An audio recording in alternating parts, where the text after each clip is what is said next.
Hey there, comic book friends. I'm Travis, and it's time for another edition of Comic Book Roundtable on Free Comic Book Day. On top of it, so all works out great. With me tonight, I have my esteemed guests. We'll start out with the new person on the show tonight.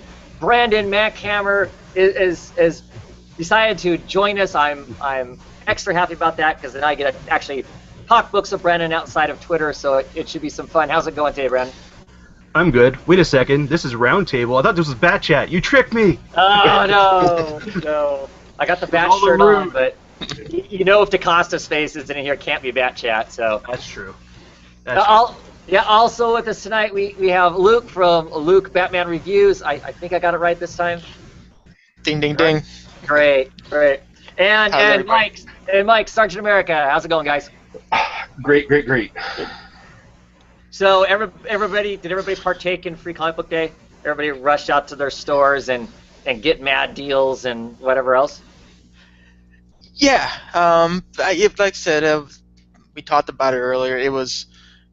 I was there just to get diversions, but I had the kids along, and they had an absolute blast. And I think that's kind of, the underestimated part of this event is just how you can get the kids involved and have them have a good time. You know, us who are, we're regular people. I mean, bottom line, we would have been there regardless. But just get the kids in there, new readers. That's the fun part. At least I think of this event, which was pretty cool. Yeah. Hopefully so. Hopefully get some new people reading. Yep. Yeah, I think in my store, and I mentioned it in my video, I saw more than half for families, and at least half were females. And I mean, we had cosplayers. We normally would have just stormtroopers there, but this time there was Black Widow, a young girl dressed as Scarlet Witch, and nice.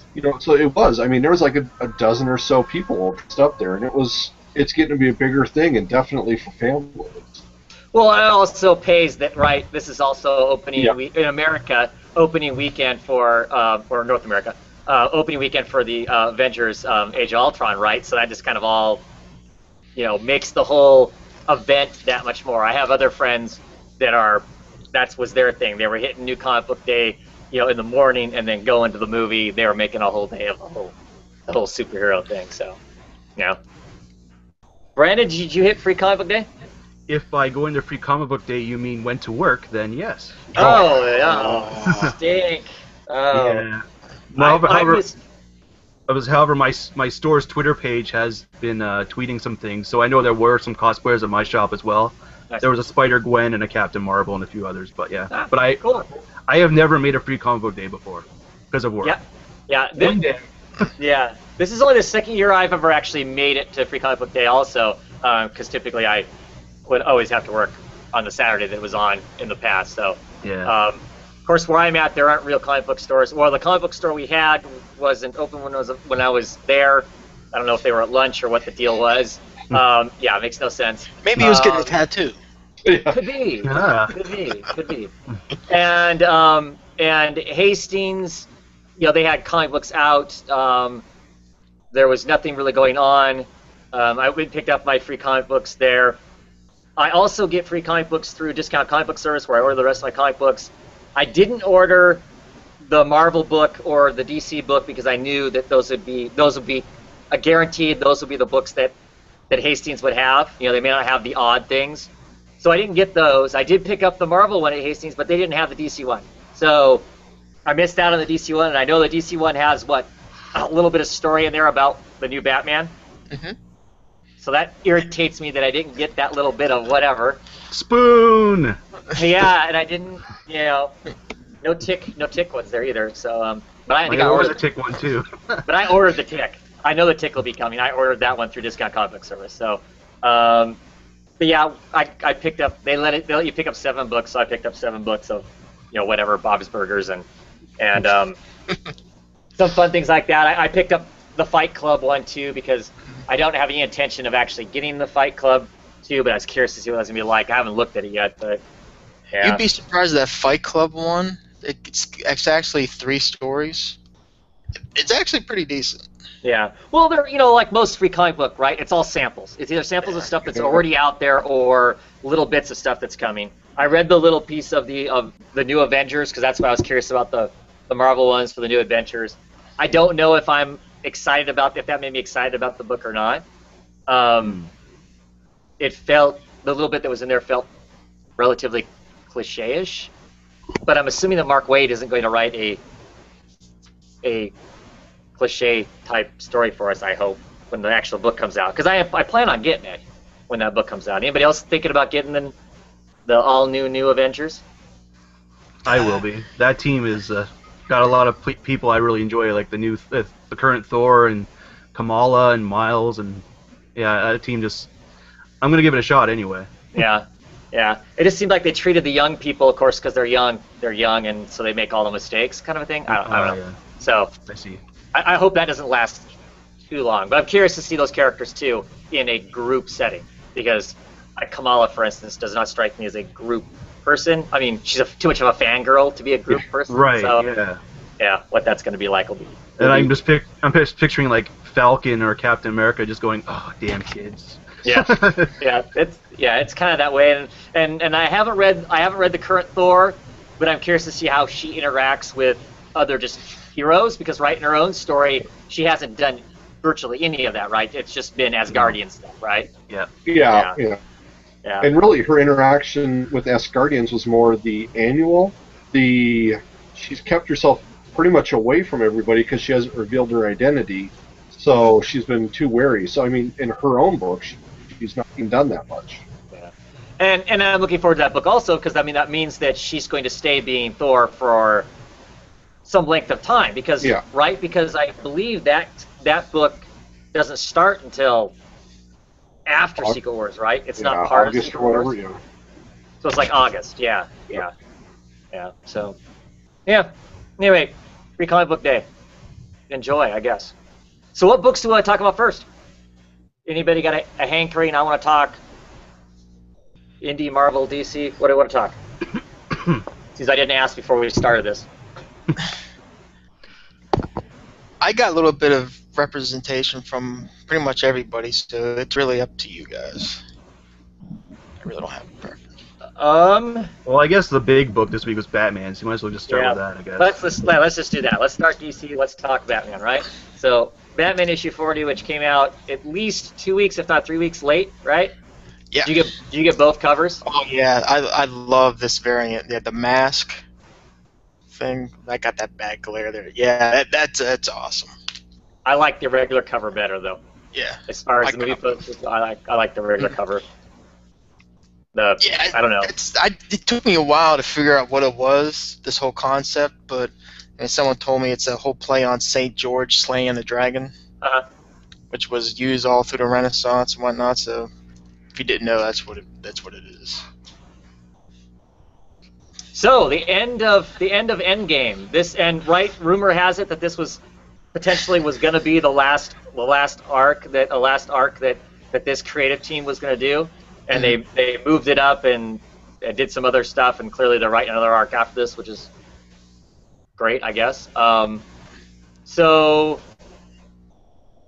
what do we think in general terms? Because I don't know. I mean, I don't know. This is a heavy enough book. I don't want to wreck it for people who maybe haven't read it yet. Even though I'd be surprised if you're getting this book that this wasn't one of the first ones you read, just to get it out of the way so the spoilers didn't get yet.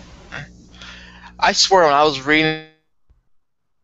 And above me, and like little tears of joy was.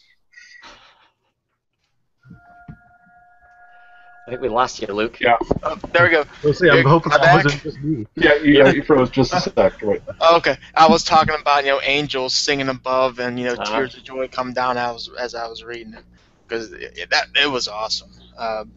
Yeah, I don't know where to begin without really spoiling too much, but it's kind of goes in.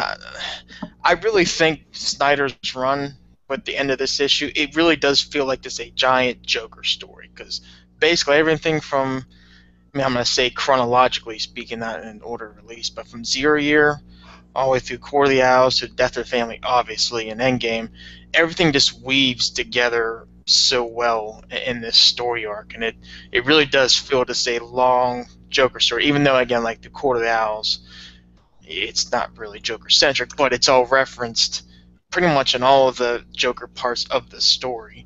And again, it's everything just weaves so well, and you see so many parts of it in this issue here. Everything from the Court of Owls reference, the multiple 0-year reference, especially in that first page when you open up, you see that great splash page. That's just awesome. Which that was a nice theme they played in a couple times in the Joker stories. Like we get that big opening splash page where it's just Bruce doing his inner dialogue.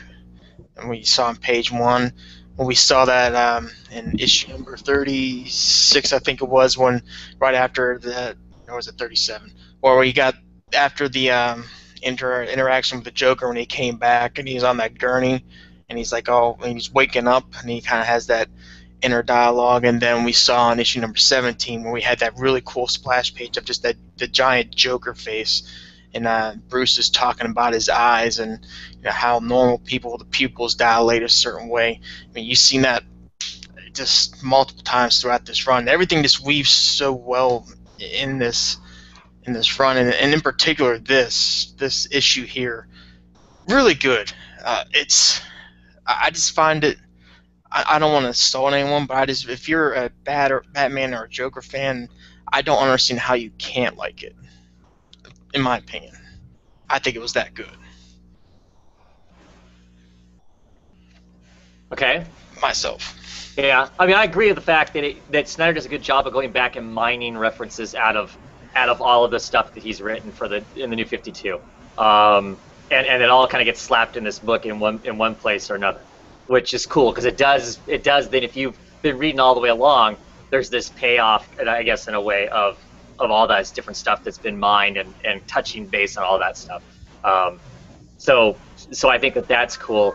There's elements that I'm still I'm unsure on. The puddle of water, the whatever it is that he's getting, that they're getting the power from, yeah. Right? Where Joker's getting his power. Where the hell did that come from? I mean, it's just suddenly something that they suddenly threw out. I mean, was that referenced in 0 Year? Was the guy that had all the Doctor what's his face that had all the stuff growing off of him? Was that referenced there? It wasn't. Was Dr. Death. Was it referenced with him? No. I think this was referenced in I think that was issue with the Court of Owls when they said that when they when they found the dynasty, basically how they make their talons. Right, I think that was the source of where they get their talents. So basically, Joker's just stealing. That's why I interpreted it. I just felt like that. Without having gone back and read the entire run again, It felt like suddenly this magic puddle of water had shown up, and I had no frame of reference for it. And it almost, I mean, because they up to this point, right? They kind of have been billing Joker as being potentially this eternal creature that's like the equivalent of Vandal Savage, that he's immortal or whatever. And then suddenly towards the end of last issue and this issue, it clearly gets referenced that he found this and is using it to his advantage. And I just felt like I was out of the blue. So that made me feel uneasy for this to be a mystery that me as a reader, I would hope that I have a chance of guessing what the hell is going on, right? Instead of me being completely in the dark the whole time. And then it just suddenly be the equivalent of a bizarre Lazarus pit, be the, what it is. That part of it felt uneasy to me as to, I'm just supposed to accept there's this down in the bottom of, below the Batcave, basically, there's this magic pool that hasn't been used. Yeah, and I see what you're saying. I read the whole run the night before, so I kind of went in there with everything kind of fresh. And as soon as he mentioned the coils, I was like, oh yeah, okay, yeah, that makes sense. I remember that. So, yeah, you're right. Maybe it's kind of specifically with this issue. Maybe that delay, the extra 3-week delay, might have hurt it. I think it kind of helped as far as just the anticipation. But I think one of the downside to that is it's just like, with where we're seeing American Vampire, and you get that big long gap. I don't know. This delay didn't feel long to me, though. I mean, I'll say that. I mean, I didn't feel like, oh my God, when's that book gonna come out? The only reason I note that it's late is because all the other books are well into the whole convergence thing, and then here becomes this book that's part of regular continuity as opposed to the what the rest of the books are being released right now. That's why to me it flags it as being that. Alfred's hand bothers me too. Alfred's hand at the end of the book bothers me. Yeah, I mean, it was a nice little kind of how Snyder kind of used the play on words, that he used those hands to mend Bruce, and now Bruce is gone. There's no one to mend. Right. Don't want to use my hand. There's no need for my hand anymore. Which, yeah, Alfred without a hand is odd. But I liked how, I think at least how he kind of played the words there was pretty good. Sure. I know there was a couple questions. As much as I love, and I'm biased, I acknowledge it. It is what it is. But two questions I had with Endgame, and they're kind of still open issues to me, is one, the whole Scarecrow fear toxin thing. That's been referenced multiple times throughout the Endgame story arc. We really didn't get it. I know I kind of jumped to conclusions at the end of Eternal when Batman and Gordon were saying we're going to go after the Scarecrow. I was like, oh, maybe that's our connection with the Scarecrow fear toxin that Bruce is keep imagining his own death and death of others, these new illusions, whatnot. We really didn't get much development into that, or at least how that happened, or maybe, and I dare say maybe, is this something that maybe this death of Batman and Joker, is it another Scarecrow fear toxin illusion? Who knows? I doubt that's the case. But either way, it was such a, I don't want to say it was a prominent part of the story, but it was so mentioned so many times, they really didn't develop it. I was kind of wondering where did that kind of play into it. And the second one, it might be minor, but how did Joker find out Batman was Bruce Wayne? No real clarity to that, but that was just me. It was just something that was just nagging me. It's like, that's such a cool part of it. I mean, he ended up issue number, I think it was 37, I think. And he's on the phone, on Gordon's phone, and he calls him specifically, Bruce. It's like, how did you find out that was Bruce Wayne? It's just an unfinished little story angle that just kind of bothered me a little bit, but it's just two minor nitpicks. I don't know if anyone else caught that, but I don't know. I assume that with Death of the Family, when he goes in and supposedly challenged Joker by telling him he knew who he was and whatnot, right? Remember that when Joker's in Arkham? I'm assuming the Joker wasn't as out of it as what Bruce assumed. Batman made an assumption, and it didn't matter. Yeah, I mean, he understood who he was, but he wasn't going to play with that until after Death of the Family. The Joker didn't like the outcome of Death of the Family, so when he comes back, he's coming back, for vengeance, because clearly in this he was out to not just play with Batman, but to kill him off, right? Yeah. So that makes sense. That's my assumption on that. Brandon, did you read Batman? Nope. I did not. Which makes it ironic that I was complaining that this wasn't Bat Chat and I didn't pick up Batman. Yeah. So it seems kind of weird, but no, I didn't pick up Batman. I didn't think so. Yeah, I don't know. I'm curious to see what goes forward. Like I said, the Alfred's hand bugs me. I caught part of somebody, I don't know if it was DC or somebody else, was doing a chat with Capullo and Snyder on Twitter. And they said stuff in that Twitter chat that there's no way as a reader you would know that. Like, when the Joker swims into the Batcave, right, and he comes out and he's like half his face is all chewed up, right? You never know what happened to him. Did he I don't know, cut himself shaving or something? There's nothing that ever says what happens to the side of his face. Well, that was the bat defenses that attacked him. And we're supposed to assume that. Because Snyder goes, well, that was it was supposed to be implied that the bat defenses, the Batcave's defenses got him, and that's why he's injured. And then Snyder says that will be fixed in the trade. In a trade. What does that mean? Does that mean they add pages and change panels when a trade comes out? No, he did that. He did do that in Death of the Family. He did say that this is not the first time he's done that. I don't know what exactly. Well, I they know that changed. I know in the past they've done things like they referenced in the New 52 Red Robin's relationship with Batman in the Teen Titans book. When the singles came out, they referenced their relationship in a certain way, and then when the trade for that first Teen Titan book came out, they pulled that out because it ended up screwing their whole timeline more so than what it is anyway. Screwed it up, and so they pulled a couple text boxes just away. But I didn't think they could do something that would actually. I mean, it would strike me as I don't know how you could put a piece of text in to explain that. I mean, I don't know. That bugged me, I guess. It bugged me to know that they produced a story, and after it got published, they went, well, that didn't turn out right, so let's redo it when we put it in the trade.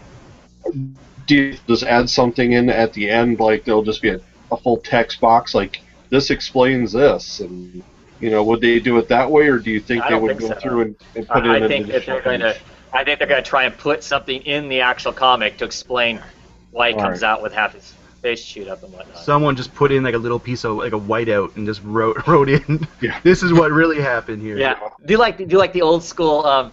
How they used to cut and paste different pieces together to make the covers and stuff back in the day when they didn't have computers. Yeah, just kind of paste an extra panel in somewhere. Yep. Keep those original issues, guys. They'll be worth money. I don't know if that's the case, but I did hear that the price of Batman 40 is already up like $12 on eBay, so whatever that's worth. I know. Yeah, that. I just don't understand how. Yeah, it was like what, going on third print before it even was released. Well, yeah, because they go, we're printing 80,000 copies because that's kind of what's been selling. Enough hype around it. If Diamond already had 80,000 copies ordered and comic book stores are still saying that they want more, then clearly it's sold out at the distributor, right? It may not be sold out at the shops. When people say something's sold out, doesn't mean it's sold out at the local level. It's sold out at the distributor. That means Diamond doesn't have a warehouse where they can still got boxes of them sitting around someplace. So, and I think one way to generate extra excitement around a book is you underprint it, the first run of it, the first printing of it, so then you can say, oh, it's sold out, and make people all the more, oh my God, I got to go out and get that. I got to go out and get it, right? Because it's sold out. So it must be more important, or people are actually excited by it. I don't know. Maybe that's just me being cynical, but to me it feels like there's a certain amount of marketing involved with that. Am I wrong? You're right. You're probably right. It seems to me to be kind of a marketing ploy. Is that clearly it's worth something because it's sold out or whatever. I don't know. But did you like the art and the fight scene in it? Yeah, I always like Capullo's art. I think he's a strong Batman artist. I mean, I don't know if he's my favorite, but yeah, it's a great book. I mean, as far as that goes and whatnot. There's just I haven't been able to put my finger completely on what about it makes it easy. The ending of it, to some degree, we've seen that before. Like I said, the stuff with Alfred in his hand's gone. For anybody who doesn't know, his hand's gone, and they have it in a bucket. And they say, hey, Dad, we need to reattach it real quick here pretty soon. And he's like, no. He's being all defeatist about it and whatnot. And I don't know that I'm 100% liking, like the last 3 or 4 pages are basically exposition. It's, Batman's left behind a note, and the note is Ha. Going back to the death of the family, yeah. Which I don't know that to me, I have a hard time accepting that that's what Bruce would leave behind is just Ha. I don't know. And then there's all this, the rationale as to why Batman and why Bruce wouldn't do things to make himself more protected. He's still running around not being immortal. The Joker's amped himself up as immortal. Well, why doesn't Batman do that? Yeah, because he has to be able to die. I don't know that I don't know. Yeah, and I see you're going with that. I just kind of link it back to that. What makes him him? Sure. He's human. If he does that, he's no longer human. He's not. The inspiration. I get that. I guess I just don't know that I needed it preached to me. I guess. Preach. Yeah. So that's Well, the other part about Snyder, it. too. Yeah, that's Snyder too. Yeah. You can't get into a Snyder issue without getting a little bludgeoned overhead with some good exposition or dialogue. It's Because the bat suit that he wore to Apocalypse, that was Batman and Robin. That was a different writer. Right. right. Right. Yeah, that was So made by the that person's take as opposed to Snyder's. Right. Yeah. Well, Snyder had him in a robot suit briefly at the beginning of Endgame also, because he Right. fights the Justice League at the beginning of it, and clearly you're not going to fight the Justice League as a dude in armor with little capsule grenades and stuff. It just ain't going to work. So It's just like the Dark Knight. Dark Yeah. Knight. Okay. It's that same concept. anyway, let's move past Batman. What else we got to talk about DC? I actually have another DC book. So I don't know if Yeah. Can I go through my Convergence Spurge? sure. Let's talk Convergence books. Okay. This one, the main book, actually really good. Actually good. Just to give you, I'll make this quick. The only flaw the major flaw I saw with this was the main complaint I said going into this was that if you're not a new reader or you're not a student to the DC Universe history, you're going to be at a great disadvantage, and this proves here in this issue.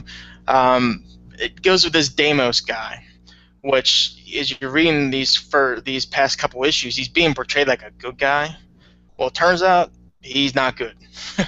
He's been kind of using these Earth 2 heroes to get him to take him to this Dracarius place, this castle, which has all these time traveler people there, and he's just using the Earth 2 people to get him there because there's this fight that happens right before he gets into the castle.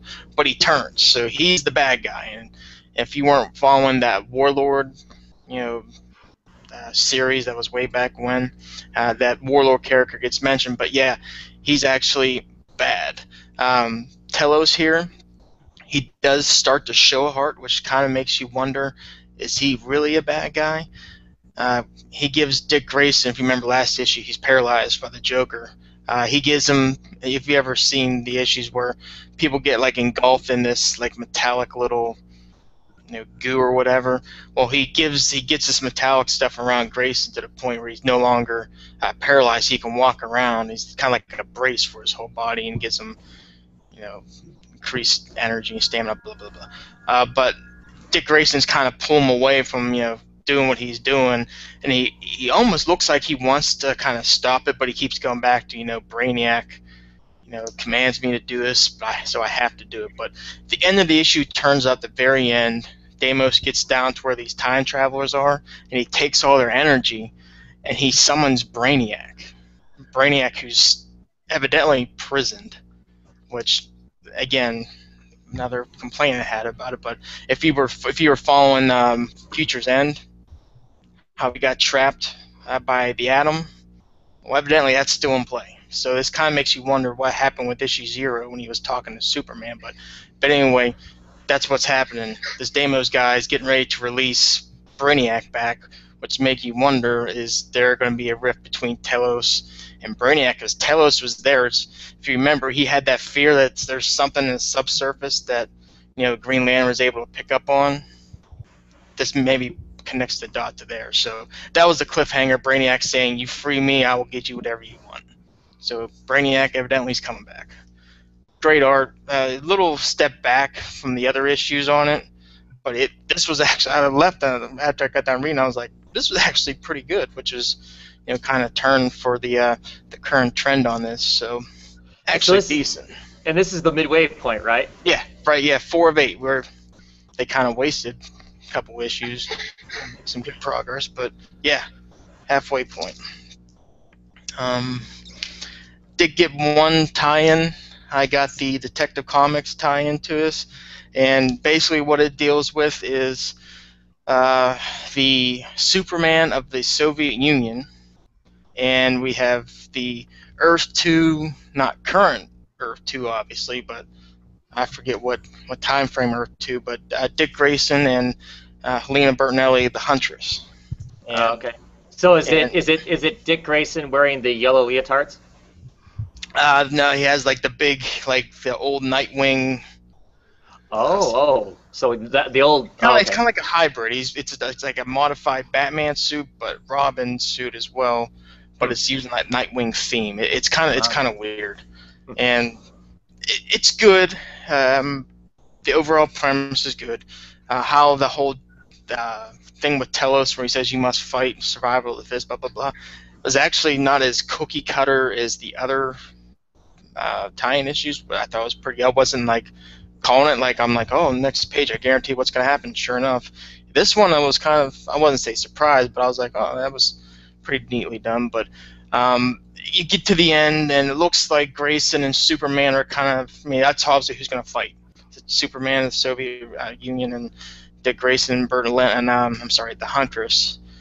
And it looks like Grayson and Superman are going to kind of work like a gentleman's agreement because they obviously don't want to fight each other. And even though the Superman of the Soviet Union or whatever we're going to call him, he's not bad. I mean, he's a communist, so I'm not going down that road. But he's actually good.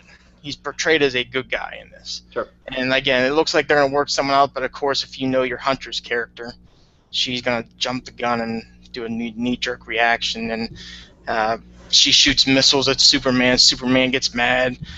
She grabs her with the Batmobile in it, and she detonates a bomb. So that's the cliffhanger. We don't know if Huntress and Superman are dead, but it was decent. The art, though, was horrible in this. I did not like it at all.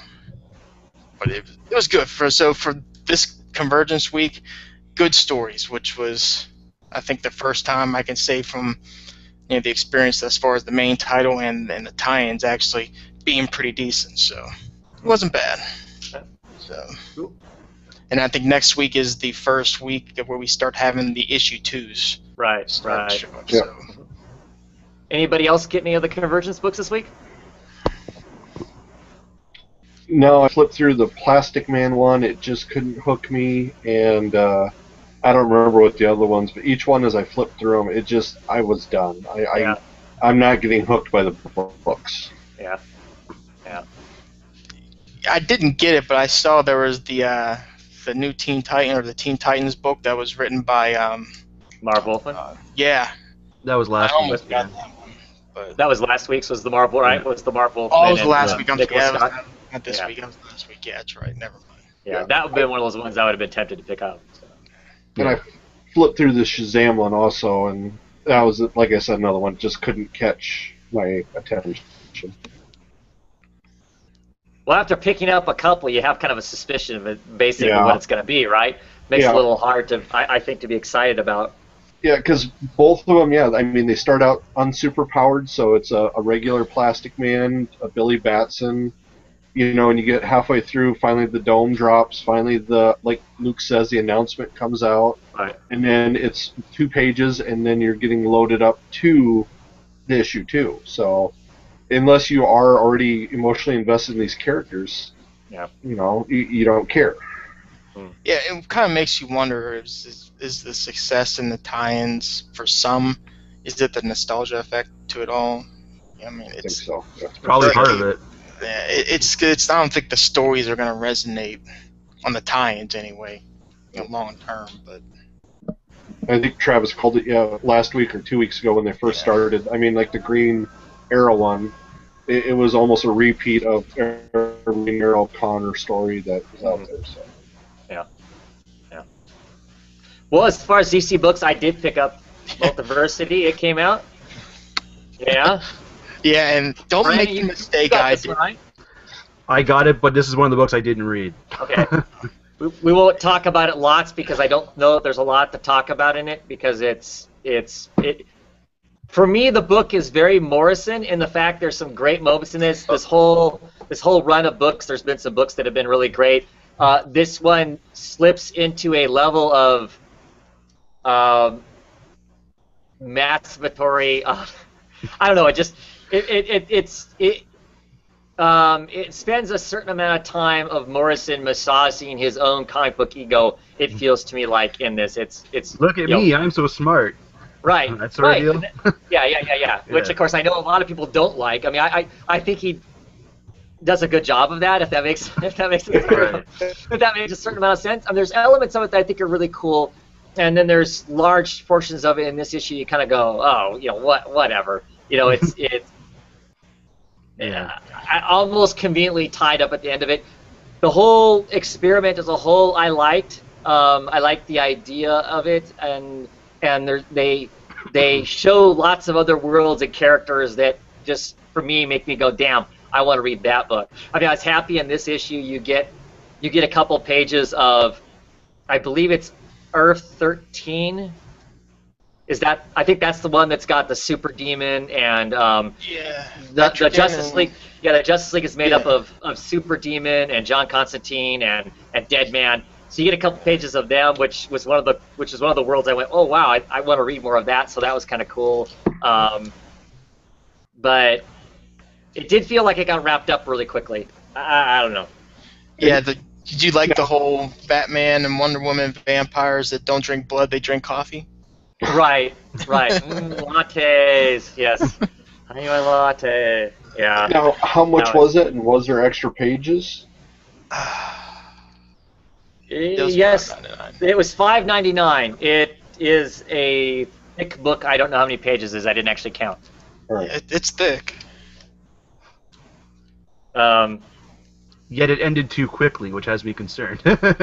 Well, I don't know that it ended too quickly. It felt like it simplified what was there. It was kind of at the end of it. It was like, oh hey, we haven't figured out. I mean, what's funny is through a lot of these pages, the big bad guy is solving a Rubik's Cube in under 17 moves, and that's going to crack open this dimensional hole, and all this bad stuff's going to happen. So they have to do that. But I don't know. I'm trying to think of how I want to. I'm not sure even how to talk about it because it gets into this kind of old dimension hopping and stuff that kind of makes it hard to. Not that you can't make sense of it, because it does. It got seamed up really easy. It just felt like it got to a certain point. It was like, okay, after all this struggle, here's the answer. Oh, that was easy, kind of a thing, Yeah, Did it make, like, this was one where I went to Free Comic Book Day, and obviously, when you go there, I hope everyone knows when you get those free books, the retailer, your comic book dude or girl, has to pay for those things still. Right. So you go there, you still want to buy some hook. So I bought this. This is the first issue of Multiversity I read. Oh. And I should have known better from the Batman run. You just can't go willy-nilly whenever you want to jump. You need to start from the beginning. Yeah, this was like, I was so totally lost. But especially with Graham Morrison. Yeah. At minimum, you need to have at least got the first Multiversity issue 1. These kind of as these two books basically bookcase the stuff that's in between. For me personally, the stuff that in between was much more fun. Even the little nuances of how each book tied into the next book, all of that worked. To me, felt like it worked really well, and those books were a real joy to read as they explored what comic books are about and superheroes and that sort of stuff. This issue read very much like issue 1. If you can remember back to issue 1, this issue reads very much like issue 1 did. It feels kind of wishy-washy in places to me, and I didn't enjoy issue 1 a whole lot. I was worried about what the rest of these books were going to be like, and then we got to these kind of single-issue stories, and I really enjoyed that. And then we get this at the end of it, which ties up the crisis that was in issue 1 gets tied up at the end of this, but it still feels kind of wishy-washy. We're playing with logic that makes no logic, or it makes logical sense to Morrison, and maybe that's the only person that makes logical sense to. I don't know. Not to be down on the book, because I mean I liked it as a whole. Those individual books were the weak links of the group of books, though. Going into that, I'm sorry. Go ahead. Go ahead. I was like, going into that, I kind of would have gathered that I would have enjoyed the middle books more than the bookends, but so that doesn't surprise me, to be honest. Yeah. Did the last book make the other books feel better? I mean, did the last book give more strength to all the other books because of how it ended? No. All right. No, because we go from being these kind of personal stories of these individuals in each of those books to then to this giant, bigger, grander thing, which has no focus of character. Really, Captain Carrot's in this last issue is probably the most focused character. They spend the most pages with him running around with his head cut off of his body, screaming Give me the carrots. screaming for more carrots so he can like attach himself back together again. Because in so many seconds he's going to revert back to Roger or whatever the character's secret identity is, and when that happens, he's going to be a normal human rabbit with his head severed, which will be a bad thing. So there's no focus. It doesn't. That's part of the problem for me is it was very. It's so big in scale and has to do with you're talking hundreds of heroes in this book. I mean, because you're talking a Justice League Plus from 50-some different universes, all kind of thrown on the pages together. Oh. So it's just kind of a. I mean, they flirt a little bit more with the whole Flashes. All the versions of the Flashes, they can run super fast and they can break dimensions, and they're the people who fix part of the whole. Because if you go back to the first Crisis book, the Flash is a pivotal character in that and trying to hold things together. And then you got Flashpoint. The Flash is a pivotal character and the whole Flashpoint stuff going on too. So they kind of play with that whole Speed Force and that stuff in this book a little bit. But there's no focus. And that's part of why it makes it harder to grasp everything. I think grasp everything that's going on. Whereas if you had central characters and they were going through what was going on, it would be easier to consume, in my opinion, than this kind of a million voices throwing stuff out there. I mean, there are some pages in here where it just shows a sea of characters, and it's reminiscent back to the original Infinite Crisis, their original event book. And it shows this massive panel of all these heroes from all over the dimensions, and there's just word bubbles popped up. They're not attached to anybody. You're just seeing little bits and pieces of conversation just thrown out there, and you're not sure who's even saying those things. All right. So it gives you to me, it gives you an unhinged feeling. You're not attached to anything going on in the book. So it makes it harder for me personally as a reader. The art was superb in it. I was really taken back by the art. Ivan Riaz, right? Yeah. So solid art. Any other DC books you want to talk about? That's it for me. That's it, because all the conversions, that was about it. Any DC news? No, you mentioned earlier, if anyone watching got Twitter feed, go to DC's Twitter. They did the thing with Capullo and Snyder. It was a pretty interesting little sit down they had, answered some pretty decent questions. Except it also sucked if you were somebody who hadn't read it yet, because that came out on Friday, and I get my books on Friday. So that whole chat was going live in my Twitter feed before I had the book in my hand. So I'm like, so I need to start putting people on.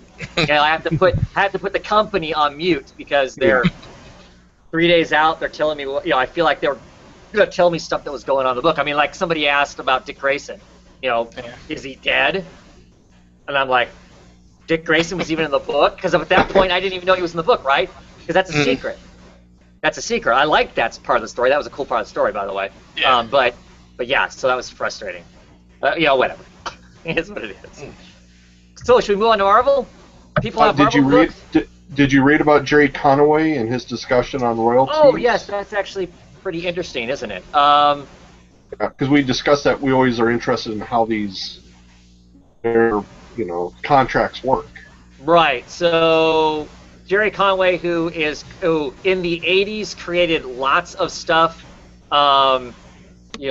Firestorm, most of the Firestorm universe, and lots of other things he wrote for DC during that time. He came out with an article, I think he wrote on Tumblr, is where it's actually at, saying that basically DC was screwing him because he wasn't going to get paid for, because in the Flash TV show, Caitlin Snow is the original in the comic book. She's the original Killer Frost, and I guess someplace that somehow it works out. He's not getting credit for that, and no one's getting paid for that. It's like, in his opinion, they basically set up to where she just kind of appears out of nowhere. No one's responsible for having created the character because of the way the contracts are. I don't know. I feel like I'm going to miss something by talking about this, but basically what it comes down to is if you created something in the past, you need to write basically an essay saying that you believe you have creator entitlement, not ownership, but creator entitlement of these characters.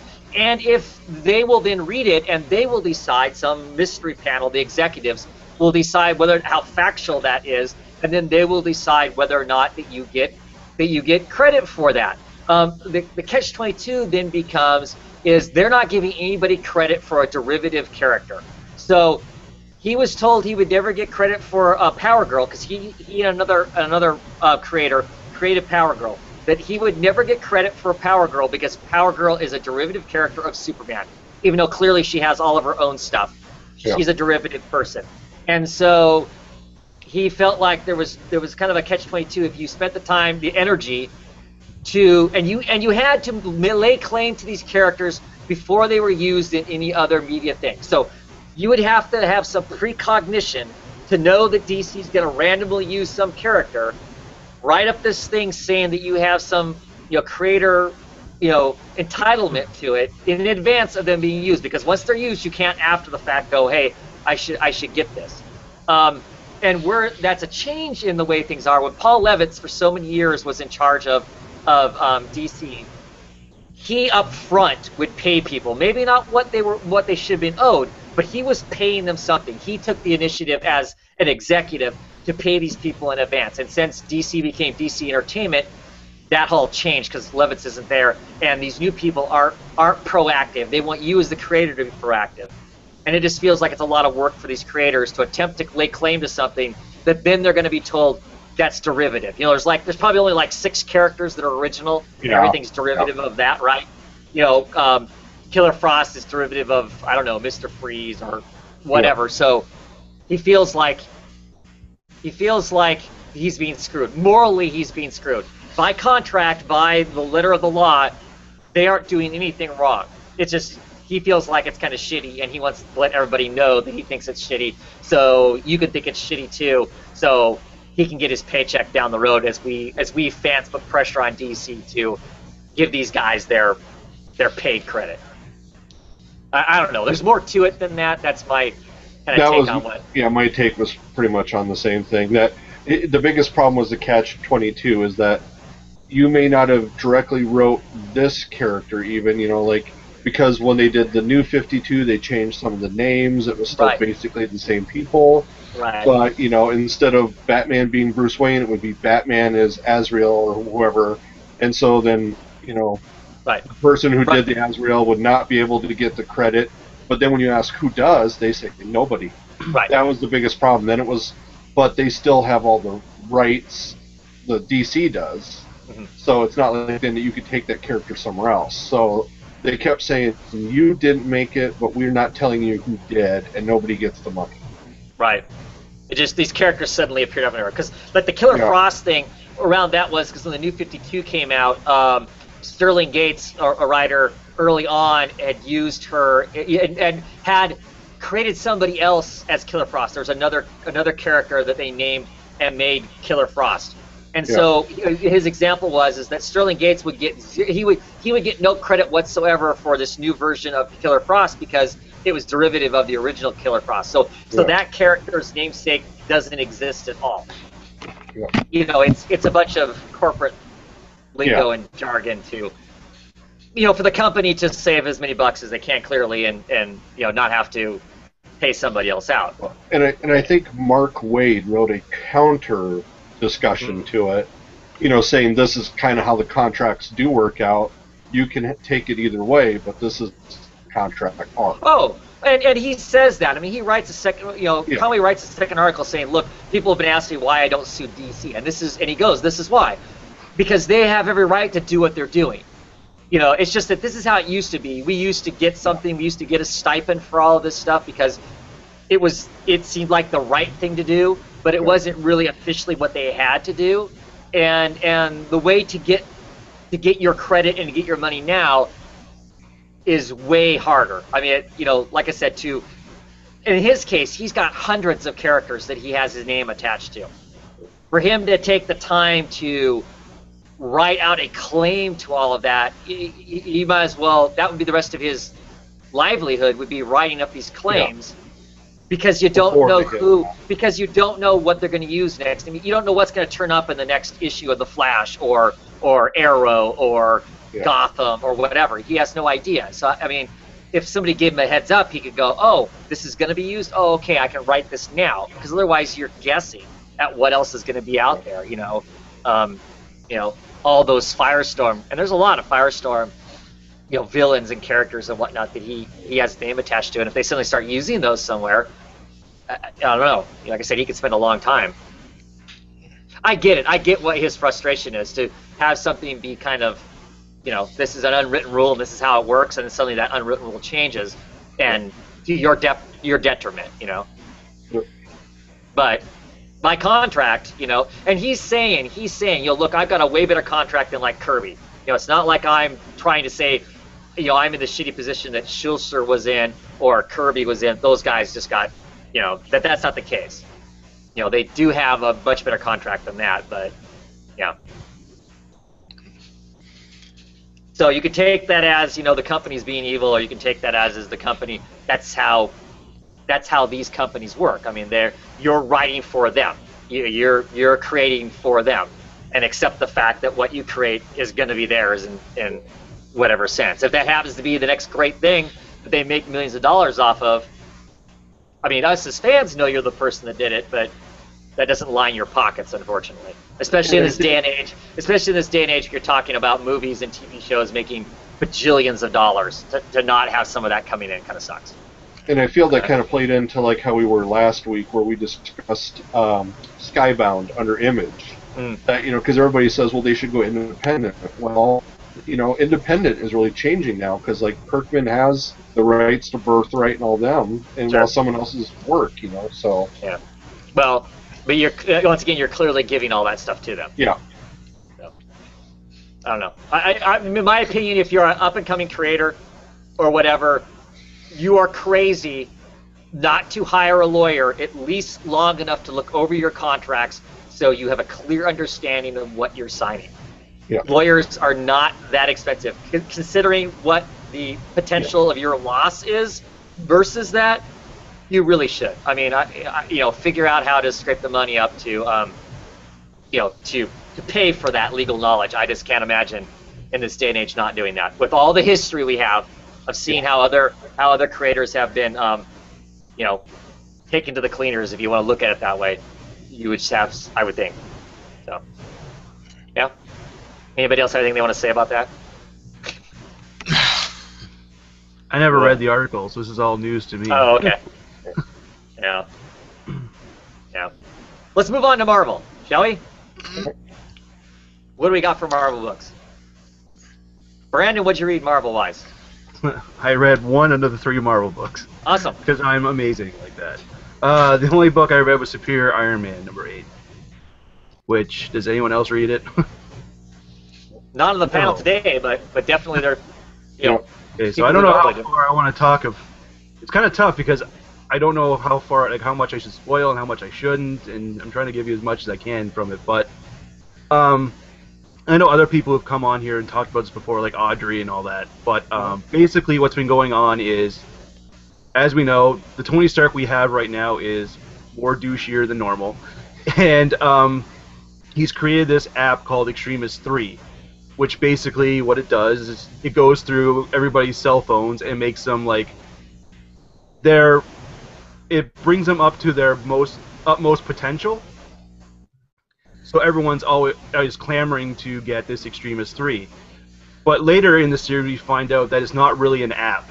Instead, it's only a trigger to something that Tony basically, his base is in San Francisco, and the only reason why that is because there they have outlawed bottled water.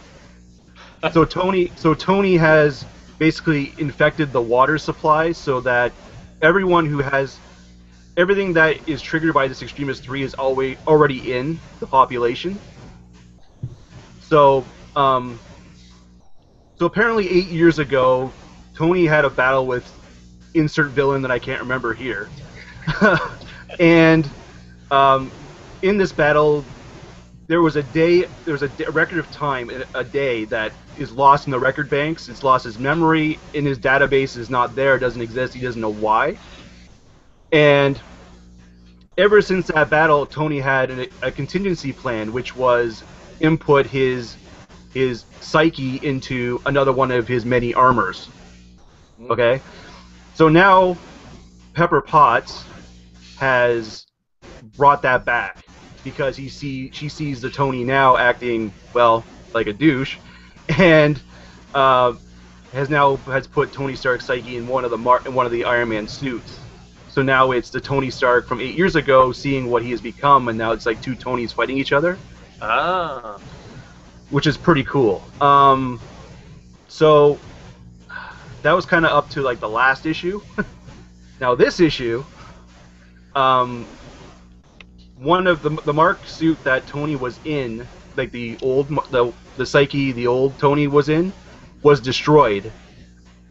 But I guess it was downloaded. It's in its own computer, so it can be put into any of the other many Mark suits that Tony has. So Tony goes, okay, well, I have an army to fight this one Iron Man.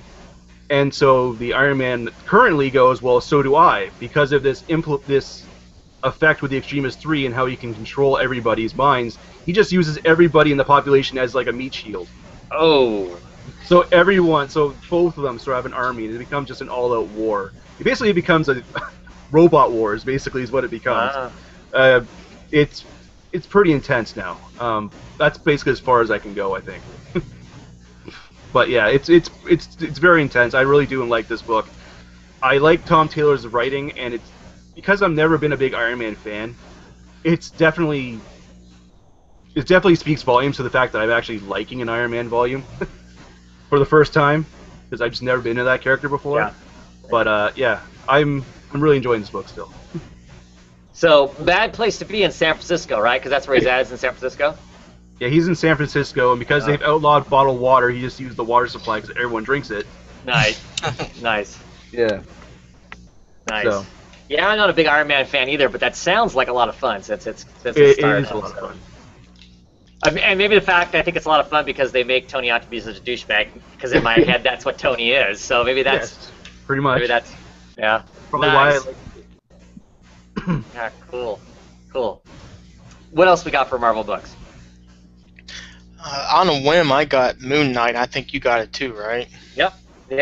This is the second issue of Cullen Bunn's starting run on Moon Knight. Again, I didn't read it, so I'll just be quiet now. I haven't really been following this, so I'll defer to you, Travis. But I for someone just jumping on, I thought it was actually pretty decent. And I didn't care for it that much. I thought it was the weaker of the books of the Moon Knight stories that I've read. I like the last issue better than this. Cullen says that the next issue is his favorite issue. It's the issue he really likes, so I'm looking forward to that issue. And these are all one-shots. They're just kind of one story with a little bit of bits and pieces that kind of attach each one together to give you a cohesive, longer-term story. This one felt like it had even less story in it. I don't know. I mean, clearly he's doing a favor for some other gods in it, but I felt like I was missing some story. I guess is what it was. There were enough blanks filled in, and this is one of those books that lots of times doesn't have a lot of writing in it. It just it's the art and what's going on in it that tell you the story. But I don't know. I'm not sure exactly what it is about that I want to say I don't like, but I didn't care for it that much in comparison to some of the other issues. I was reading. Granted, it's two opposite sides of the spectrum. I just liked how kind of have Wolf Moon and Moon Knight kind of sharing a similarity there. Sure. Split the dogs and wolves or whatever, but interesting.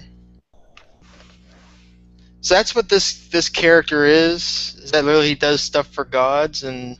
I don't know how confirmed that is. See, in past incarnations of of Moon Knight, he's schizophrenic in some fashion or another. So I mean, I don't know until you see some other superhero or some other, and even then, I'm not sure that you can confirm it. You don't know that he's not talking to things that don't exist, that are just in his head. You know, when he sees these other deities and the you know, and that police detective's going, I don't know what you're talking about, but you know, whatever. You know, I don't know. Is he actually? I mean, he's been touched by this one Egyptian deity that protects, you know, nighttime travelers. That's what he does. That's his thing.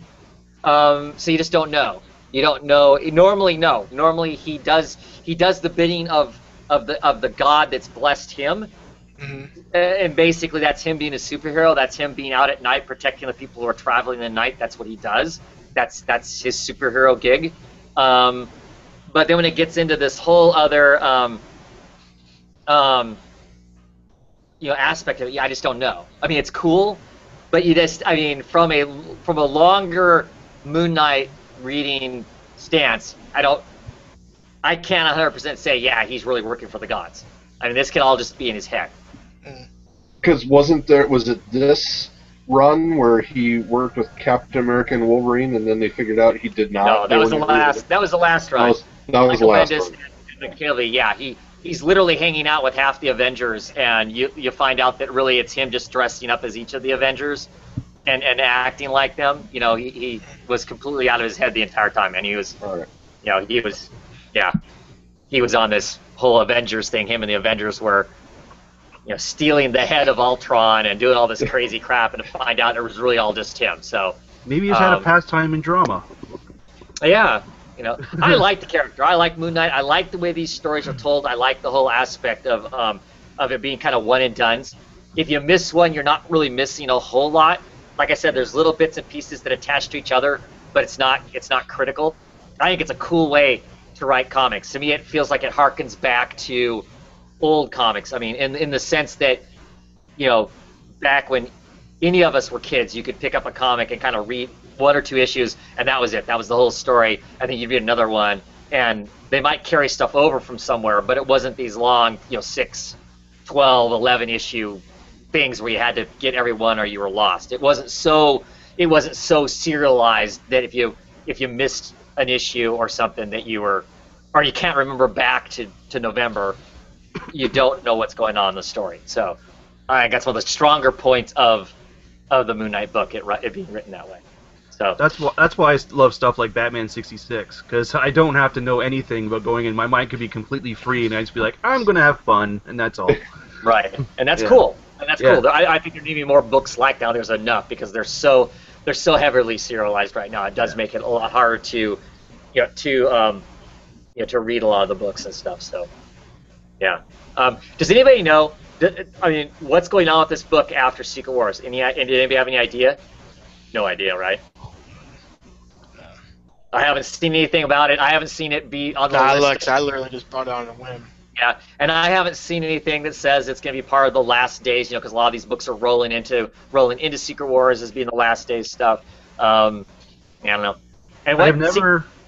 And Secret Wars starts next week, right? Yes. I believe so, yeah. Yeah, the main title. What were you going to say, Brandon? So I've never experienced an event from the big two where there's been so much confusion going in. It's just been so weird. Like, I don't know what Secret Wars is, and it's out next week. Right. Usually you'd have some sort of grasp of what it is, but you don't have any. At least I don't. Yeah. Well, Strange. like I've gotten free, you know, Secret Wars previews catalog, and all it is like a couple pages out of some of the first books that are being thrown out, but still doesn't give you an idea. My biggest issue is I don't mind not really knowing what the event's about, because even if I was going to get it, you know, that's okay. I don't need to have it all solicited out to me to where it wrecks the story for me. So I'm okay with the kind of the surprise of what it's going to be. But my issue more is with all the sundry of other stuff that's going on. You know, which of those might I want? Which one of those really dovetails into the main thing, or which ones dovetail into each other? All of the questions that are around all of that, as I've been talking for I think the last month, frustrates me because I really have no sense of what that's gonna you know, what that's going to be. To me, it just seemed. Did you say that you picked this up then, the Secret Wars Zero free comic book day comic? Yeah, I did. Right. I have it somewhere around here. Then did you read it? I haven't read that part yet. All right. I read, because yeah, here's the secret. I got this, which is a Secret Wars preview thing that just kind of lists off like 1,000 different. Is that what you were talking about? This one? No, this is the free comic. No, I this got one. yeah. issue 0. Yeah, 0. Oh, you know what? I didn't get that. No, because I got the New Avengers and the Inhumans. But not. Did you read that? Yes. Yeah. Is it without spoiling it? Does it feel like there's a lot missing? Yeah. What it did is I think 0 is supposed to wrap up for all the people who didn't read any of Bendis. Was it Bendis or Hickman that's been writing Avengers? Hickman. Hickman. All right. And this is Hickman writing. I think it was really just to write, this is what's happened in Avengers and New Avengers for like the last 3 months or 6 months. It's the worlds being destroyed and, that the cabal of all the good guys and what they've been trying to do with these multiple worlds. And they're like, and there's a countdown clock, and in 4 days, it's going to occur. The event is going to occur. And so I'm like, oh, great. Travis is talking, about all of his books are going to have the 4-day event. Hit them. And what it does is she gets Valerie from the Fantastic Four. It talks about her. It basically gets to the end of her big speech to all the other FF kids, and all of a sudden it just says 4 days later, so it doesn't explain the actual 4 days. So that's still all up in the air of what that is. And then they just show that there's another world, and the two worlds are getting ready to fight. Hey, Travis, do you plan on reading this? No. Brendan, did you read it? I did not pick up the free comic. I'm sorry, do you plan on reading it? No, I don't. It's like I can just straight up ask then. Okay. No. So what's up with the big boat that they're building? They're making a plane. Valerie describes this to the rest of the FF kids. There is a spaceship that they're going to load 60 people in, and it's an ark of 60 geniuses, scientists, whatever, because they are going to be the future of the world. Not that it sounds like these kids are going to go along. It sounds like everybody's ready to sacrifice and send these 60 people to who knows where. But that was what's weird. And it's also the comic is only half of the comic. The Secret Wars is only half this comic. The other part is the Attack on Titan Avengers crossover. So, I mean, this really didn't give me anything, and I'm going to give it to somebody who likes Attack on Titan so that they can kind of look at it and see what they think. But it was a lot of setup for nothing. It was just a lot of telling what got us to this point. So, but I guess that's what 0 issues are for. So yeah, it's just supposed to wet your whistle and give you an idea of maybe what's there. I will say, looking through this Secret Wars preview thing, there look like there should be some fun books in here. The Old Man Logan book looks super awesome, but that's because it's got Sarantino art on it, and it is just all kinds of all kinds of sexy for that. But so that's tempting to get just because of his art. But I'm doing the same thing with the Secret Wars that I'm doing with the DC's Convergence. I'm not touching any of it. I'll let it do its thing, whatever that's going to be, and after it's all said and done, I will go through and pick up trades of whatever it is that I think looks like it might have been cool. I don't feel the need to be, in the zeitgeist of what's happening at the moment it's happening. I don't think any of this stuff is so critical that if I don't read it as it's coming out, the titles that come out the other side of it, they're going to explain to me, Marvel's books are going to explain to me, if nothing else, when I open up the front page, it's going to say blah, blah, blah of any new book that's starting out. So if there's some pivotal thing that happened in the Secret Wars, is in there, it's going to tell me enough about it that I can continue to then read the monthly issues without being that lost, I figure, right? Yes. And clearly the stuff with the DC, nothing's happening in that's going to lay heavy bearing, I don't think, on the books that start coming out in June, for that. So I think the only one that is the Earth 2 book. I think you're going to see somewhat of a reference to everything else. Yeah, you're right. yeah, It's not going to. But that only might tie into the new Earth 2 book and nothing else, right? And Right. So if you're not picking up the new Earth 2 book, then you're back into the square one again, right? yeah. So that's my take on the. There's too much. Like I said, because of all the confusion, all the moving pieces that don't seem to connect together, especially in the Marvel event, I'm just going to stay away from it for now. I'll listen to what everybody else has to say. If it sounds like there's enough cool, fun stuff in it, those will be fun trades to pick up. There's been events in the past that I've avoided and then gone and picked them up all in trades after the fact and enjoyed the hell out of them when I can sit down and just read them at my leisure, as opposed to the weekly or monthly grind that some of these things end up being. So. The artwork looks pretty good. It's Asad Ribic and Ive Fortska. Yeah. And so the little sampling they give is good, but that's the problem too, is Paul Renaud is the one who did the Zero issue, and that's where I get confused, because I see a Zero issue if it's some other artist, and then I go to pick up the series and it's not who's doing it. So, but it looks like I'll probably get hooked by the artwork, I'm sure.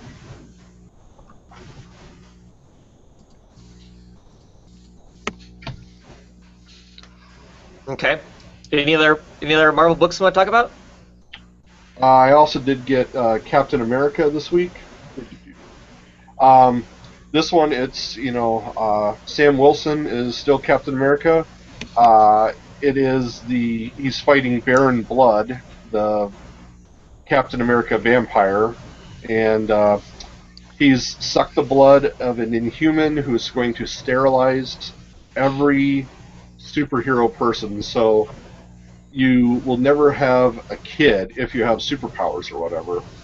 And it looks like, and so the basic story is Sam is worried because he would like to have a child.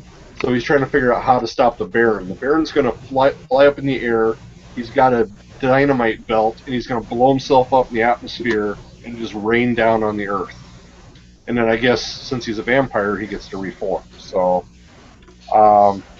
it's a Marvel comic with good Marvel art and a Marvel-like story, and I liked it for that. And it did. It touched all my Marvel fanboy warm spots.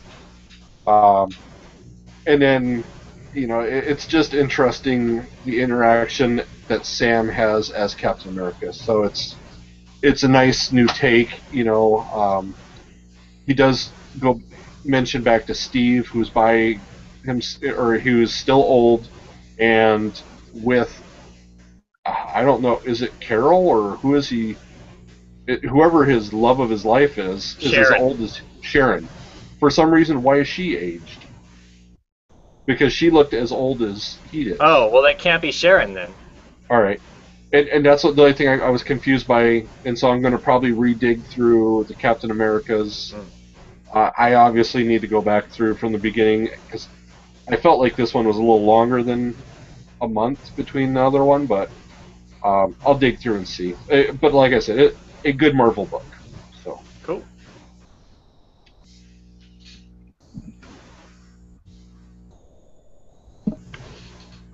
Any other Marvel books you want to talk about? The only other one I picked up was Daredevil, but again, I didn't read it. Yeah, cool. This is not a recording. So, only a few more issues of that. I mean, do we know yet when Wade and Sammy are off that book? I mean, is it what we go up to Secret Wars, then it's going to end, and then I'm because assuming of come out the other side, it won't be them? Yeah. Because Wade's doing the Avengers book now, right? Right. After? So, right. I don't know. Your guess is as good as mine. Yeah, I'm just curious. So just kind of looking over some of the comments around the Marvel stuff. Kayla is saying that she picked up Moon Knight number 13. read it so fast, she didn't feel like it was worth continuing with. I think I need some more backstory before I can understand the character and appreciate his stories. And I guess that could be the case. Like I said, to me, this issue felt to be the weaker of the group that have read. We look forward to Brandon reading it so we can find out his opinion on it, whether I'm just way off base. Because everybody else I talked to that I know reads the book hadn't read it yet when I was talking about it other places. So it might just be my opinion that it was. And Gore Vidal says that the best Moon Knight remains the Doug Monich and Bill Sekowitz run, which is one of the. That's not the first. That might be the first. I own a bunch of that. I can't remember if it's the first or the second, but I don't know if it's the best, but I really like it because I like Bill Sekowitz's art. He has a great. It was back when he was doing a lot of heavy inking and stuff, so some cool stuff back then. Anyway, any other Marvel news we want to talk about? Any of you guys seen the Avengers movie yet? Guys, rush out Wednesday morning, Thursday night. Catch the tomorrow midnight. Morning. Yeah. 9:30. I'm doing it. So.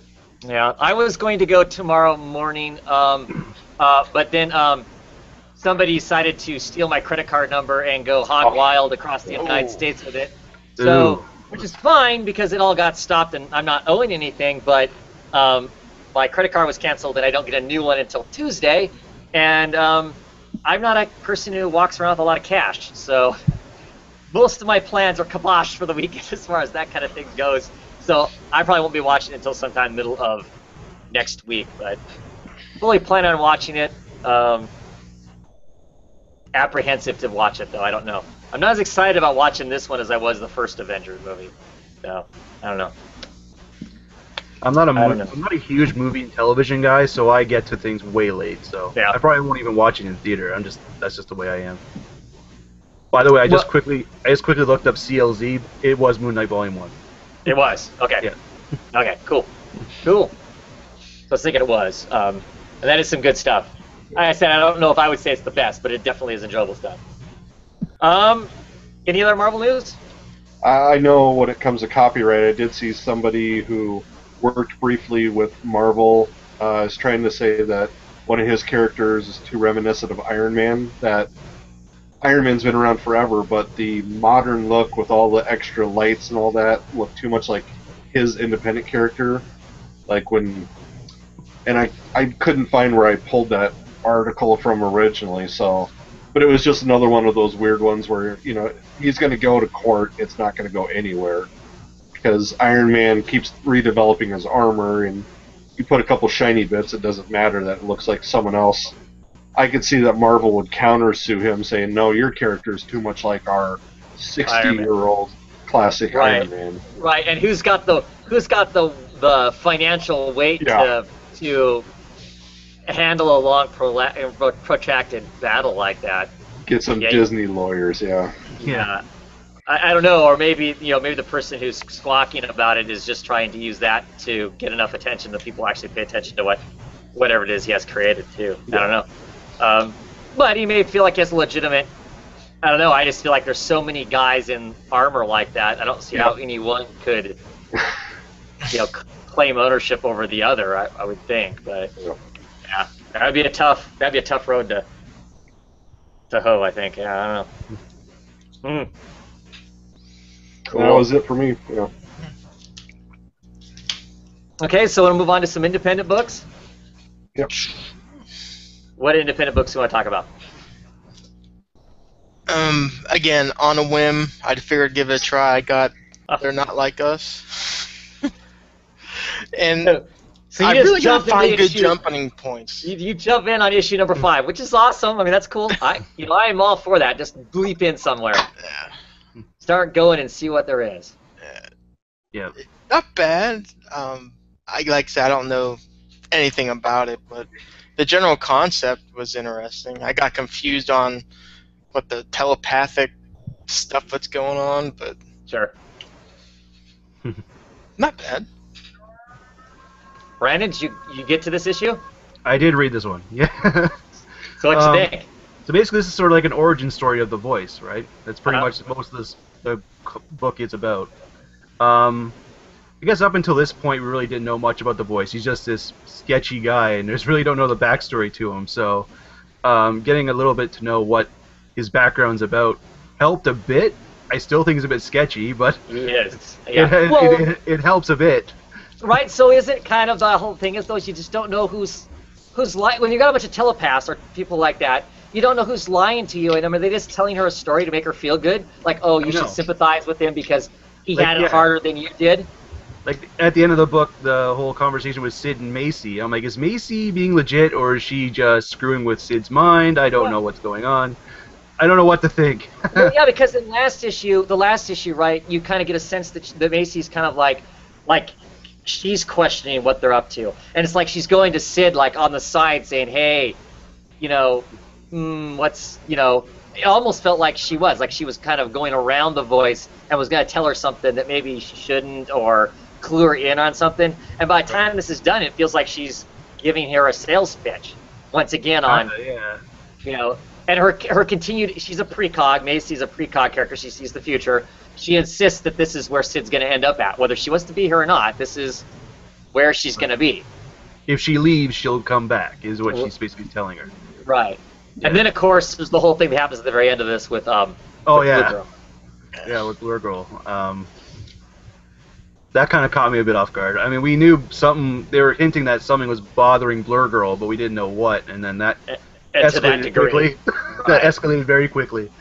Yeah. I like the book. I mean, I'm intrigued by it. I'm very suspicious of most of the characters in it, with the exception of Sid.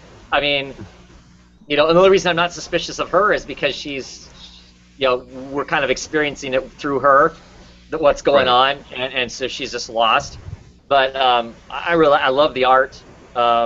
You know, the Simon Gaines art, and I love the artwork too. I know a lot of people don't seem to like that style, but I love it. I do too. I just think it's great. When there needs to be high detail, like, you know, like it's just the cover, you know, the house, the shingles are there. So when there needs to be high detail, there's high detail. Otherwise, it's simple when it needs to be simple. And the colors too from Jordi Belair. I read 3 through 5 all at once, so I don't remember which issue it was, but I think it was this issue where it was like Blur Girl at the beginning going through this forest. And the colors in that was just amazing. It's like green and it's like the glowing yellow around her because like in a dream state. I thought it was really awesome. I love the artwork. Yeah, same here. Yeah. And the beauty of this book is it's $2.99, and there is, I mean, the closest thing to advertisement on it is the back, and that all is some saying from the book. I mean, there is nothing. I mean, the cover has all of the indicia stuff that would be on the inside of the cover normally on the book or whatever. It literally does not waste any space. I mean, the story sometimes ends right on the inside of the back cover.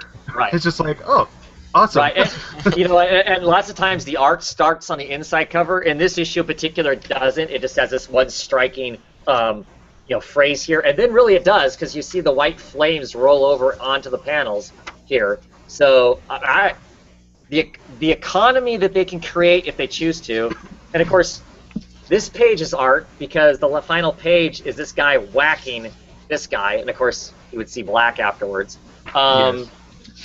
But I love the economy, and this is that's Eric Stevenson, the guy who's writing it. He's also one of the head producers, editors, guys for Image. That's his first job. And all of the books that he's done, because Nowhere Men is the same way. It's extreme. It's economy. There's no ads. It's all, you know, 100% use of the book, and I just appreciate it for that. If nothing else, the fact is that I know I'm just paying for all pure, you know, pure story. So I also love what Image is doing with the added sentences at on the back cover. I think it works the most, like pretty much. I think it works the most well with that book. I don't know why. I just love the sayings on the back to go with that book. Yeah, I don't know what it is. Yeah, and this one is to betray you must first belong. Yeah. Yeah, and of course they use that not equal sign, which is part of their whole, you know, part of their logo all the way out to whatnot. Yeah. With that book, it just seems to work well with that one, more than any of the others. It can work well with others, but I think that one just stands out more. I don't know why. Just my personal opinion. Yeah, I agree. It does. It really does. But great production. along with just for me a really intriguing story. I was really fascinated by what it has going on. That's One pretty question cool. I have, again, I'm coming to someone who Sure. dumb just jumped into this issue. Oh no, that's not dumb. That's fine. That's what we all used to do before they started all these number ones, starting overall and whatnot. You had to just get in somewhere, so you just buy the damn books and jump in and see if it's something you like. Now you know whether you maybe like it or not. You decide whether or not you go back, you go forward, or you go, this isn't for me. I don't think there's anything wrong with that. You're at a huge disadvantage, so there's no worries in that. Yeah. What's the question? The question with when the cops bring the girl to the door and like They're not really cops. they're not. There was it like a. That's because the panel before it, the page before it, you see the girl and the guys. Mhm. That's them. That's them. Her power is to create illusions. So that's why she makes herself look like Sid, and makes That's the why guys you want her up front in the front. Of the right. line. It makes the Okay. guys look like cops. And there's a reference in there also where he goes, and this time maybe you can create her with clothes on or something like that. Oh god, yeah. Because in a prior issue, one of the guys has got the hots for Sid, and so, but he's dating this girl who makes illusions. So she makes an illusion of herself being Sid, so he can have sex with Sid. and that gets around. That gets around to the other people, and that's why the voice is saying that one guy's the voice who seems to be the guy in charge. That's why he makes the slide comment. Oh, next time maybe she'll have clothes this time. That's that slide comment in there, which you would have no idea about, but that just adds to the complexity of and complications of this household of telepathic people, because this is a secret home where all these people have some version of mental powers, and they're kind of living outside society, but inside of society sneakily. And they're going to mom and dad's house because the intention is Sid needs to kill her parents off to sever all ties with the mundane world, so she can be part of this group officially. So they're going because the Sid's family has hired private investigators to hunt for Sid because they know she's out there somewhere, which of course is going to cramp their style. So they're showing up, I'm assuming faking that they have Sid, as cops, so they can get in the door and do whatever nasty things they're going to do, whether that's flush their brains mentally or bump them off for Sid, or I don't know. We don't know yet what's going to happen. And Sid, of course, has no clue that's what they're up to. So. Interesting. Like I said, most of the characters in this book are, like Brennan said, feel sketchy or diabolical almost. So there's this kind of cult. The voice feels kind of like a cult leader. It has this kind of, I don't know. It's got some. You really don't know who to trust in that book. Nobody. It's like I don't trust that. You don't trust anybody. Yeah. Don't take anybody for their word. Right. So, what else do you want to talk about independent books? The Devilers. The Devilers. Yeah, when I originally got this, I was grabbing this and The Life After, and both are dealing with the kind of demons and devils and all that. And I decided between the two, and I got this one, and I'm starting to kick myself. This is number 6 of 7. I know that Sleepy is also picking this up, and every time I go to click on what's coming out next week, it tells me that it's 6 out of 7. It doesn't feel like it's going to conclude, but I'm pretty. I enjoyed it. It's all these different faiths. It's an imam, a Catholic priest, a rabbi. It sounds like a horrible joke. They walk into a bar. Yeah. Yeah. Well, instead they go to the Vatican and travel to hell. They finally figure out one of them is been deceiving them, and it's the devil, and he comes bursting out of this person's body, and it's one of the other guy's ability, the Catholic priest, can become a demon also. He's like a demon of demons. And the problem is the way the color did everything. I mean, it's all this muted red-brown in a red-brown hell, and so I can't tell what demon is what, and I can't tell where they're at or what they're doing, and it's getting all chaotic with the fighting, and that was the worst part of the whole deal. When they explore all the other people, they can do other colors, and it's pretty decent. But it appears that the devil has eaten the Catholic priest, who is another, who was transformed into another devil, and then that priest now is going to speak to God. And so he's talking to God, and in his conclusion, he pisses on God's shoes. And Literally? Literally, yep. And I think the problem is going to be to solve this in one more issue. The other people will still fight the devil, and then he will convince God to fix whatever needs to be fixed. So it's going to be boom, just like that. And I was really hoping for so much more. I was hoping for more issues, hoping for more of a story, and it was a lot of nice build up to what I think is going to be for me, a very flat end. So.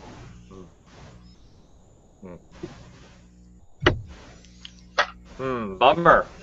Yeah. Because I really like The Life After, and I remember when So you picked do up. I remember you picked up both of them, and then made the decision to hang on to that one. Yeah. Yeah. And so I'm sure I'll pick up Life After and trade. I love that rabbit. Yeah. That's awesome. Yeah. So, looking over the comments before we get much farther, Kaylee asks, do creators get money to put ads in the back of their books? I think what it is in the case of the Image books is that they choose to put ads. It helps offset their personal costs.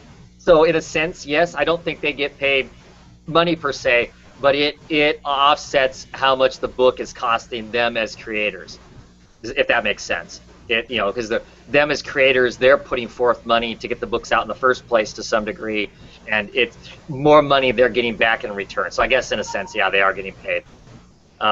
And she also mentions that today, They're Not Like Us #1 is free on Comixology if you choose to be one of those people and read it digitally.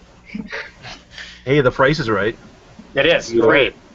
I hear there's lots of free stuff out today. So I mean, I got nothing against digital comics when it comes to sampling what's out there. It's a perfect way to, to get access to that stuff and whatnot. So, like I said, as much as I joke about that, that's just a personal choice, not a reflection on anybody else and how unworthy you are to read comics because you only read it digitally.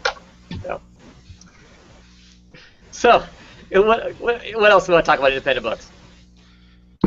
Ryan, what else did you get to? You want to talk Pisces? Sure. Let's talk Pisces.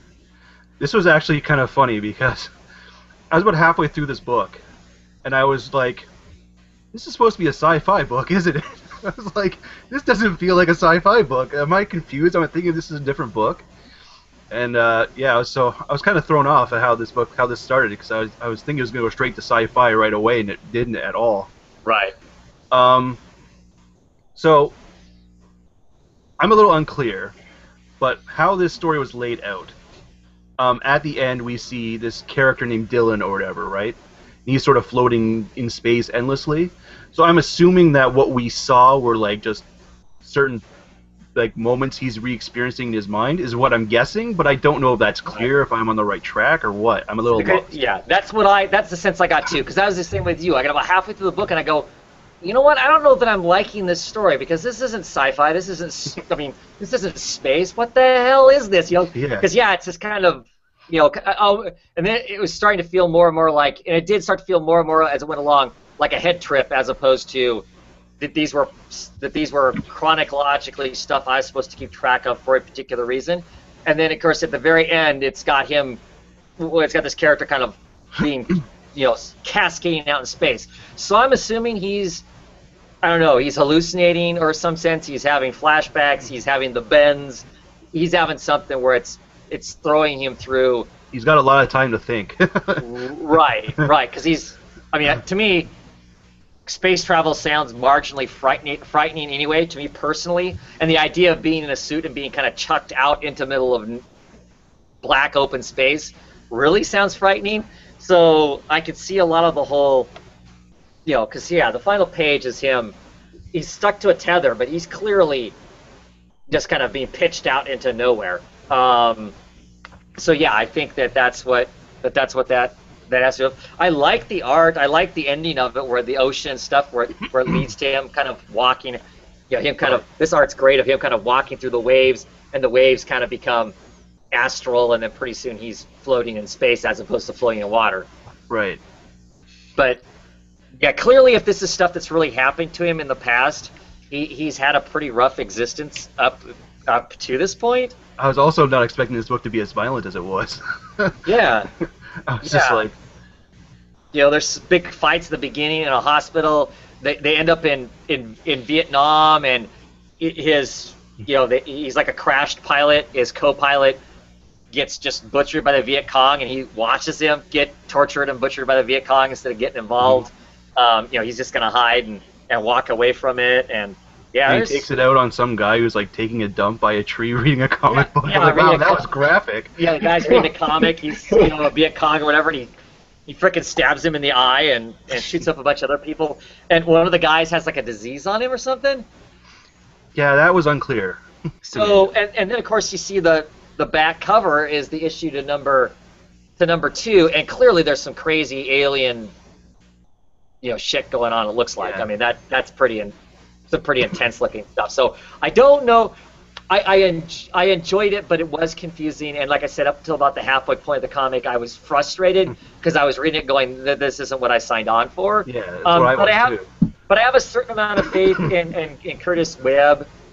Webb, is that how you say his last name? I think it's Weeb, but I'm not 100% sure. Okay. I might be wrong, so I don't know. Curtis Weeb, that actually sounds right, because Webb that seemed too easy. It's Weeb. He writes Rat Queens, which I love. I hear nothing but good stuff about Peter Panzer Faust. Yeah. I need to get that in trade. He wrote Debris. Right, which I liked up until the very end. Yeah. And then he wrote Green Wake, but I haven't read that one. Yeah, I haven't sampled them either. So I have some, so I'm on board for a few issues to see exactly like the next issue how it pans out. But this first one, it really, I don't know, an odd way to start the book. I mean, I get starting the book out the way, but it was so long. You know what I mean? It was so much this kind of, but I guess it's to kind of give us a back history of who this guy is, so we know kind of going forward what kind of stuff he's got going on. Yeah, I just feel like I'm reading a ton of sci-fi stuff with Image right now, so I was going to pass on that, but I picked it up because it's Curtis Weave. That was kind of why I picked it up. Right. So I wouldn't say I was frustrated that I wasn't reading a sci-fi because I get enough of that. I feel like I get enough of that already, but it just caught me as kind of weird and off. It's like, maybe I'm thinking of a different book. This doesn't seem right, but yeah. Anyway, I don't know how to feel about it either, but we'll see what the next issue, I guess. Yeah. Yeah. So like I said, I'll hang around for a couple issues to get a better sense of what's going on, because I have to admit, I read the first Rat Queens in trade, and I got a couple issues into Rat Queens before I really latched hold and really was having a good time with that. So. True. Yeah. A little bit slack, but glad to know it wasn't just me on the whole. No. Halfway through the book, what is this? Not what I signed up for. Yeah. Cool. Any other books you want to talk about? I have a bunch. So do I. Well, I have a few. What's next?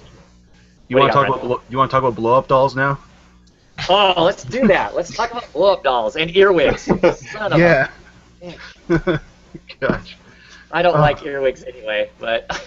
No, I put a tweet that said like Vertigo Quarterly, and my thoughts is like I don't want to see an earwig ever again, ever. And then the writer of that story retweeted it. Yeah, I think I'm sleeping with earmuffs on from now on, just to keep the earwigs from crawling into my ears. Yeah. So this is Vertigo Quarterly. This one it's sound effects. So pop is the running theme through all the stories, and I'm pretty sure we actually really do see pop in every single story in here. That sound effect, I think. I know it appears in a few, but I don't remember if it's all. I assume it does. Maybe I just wasn't as clear in others, but yeah. Right. So what do you think? It's just like. Do you read a lot of anthology books? I have a problem. It's just that you really. I mean, I see the acclaim in them. You really don't know what you're getting, and there's a good acclaim in that, but the heavy price point makes me go, is it really worth it if you don't enjoy half the stories in the anthology? So that's why I'm usually scared off. $8. Which is like probably like $10 Canadian because of the exchange. Right. I mean, it's a hefty. It's a great cover, and it's a hefty book. I didn't count the pages in it, but it's. No, it's a lot in it. It's thick. I mean, it's a thick it's a thick book as far as that goes. But if you end up reading it and you don't like half the stories, then was it really worth the time? So sometimes I just can't put the money down on it, but I can see why people like taking that risk. Sure. And that's where I'm at. I'm one of those people. I mean, this cost me $4. Well, I got it at that's half better. price. I got it at half price. So for me, it's kind of like that's. I mean, granted, it's $4. That clearly buys a more comic, but for this much book, for me, it's worth the risk. Right. I enjoyed it as a whole. Some of these quarterly ones, I've been like, there'll be one in them I like, and a couple that are okay, and then some that is kind of. As a whole, I enjoyed almost all of these in one way or another. I can't remember all of them. I know there's a couple that was kind of on, but a lot of them I did enjoy. The Little Metals one, for instance, where the character has a phone app that it records everything she does. Any gamers out there that play games nowadays, you get right. Same here. You'll be playing a game, and after you shot so many people in the head or whatever, you'll get an award. Headhunter, and you get this gamer score. Yeah. You get this little trophy kind of thing, this little medal. Well, she's got this app that keeps track of her life. And it looks like everybody has apps that keep track of their life. I mean, it gives her an award for having flossed her teeth 80 days in a row, and it tells her how many points she's got. You get the same cereal every day for the week. You get gamer points, and it's like, it was strange. Right. And the art, I like the art. The art's kind of quaint and whatnot, and she's late for her job. She goes to this job, and, she's experiencing all this stuff, she's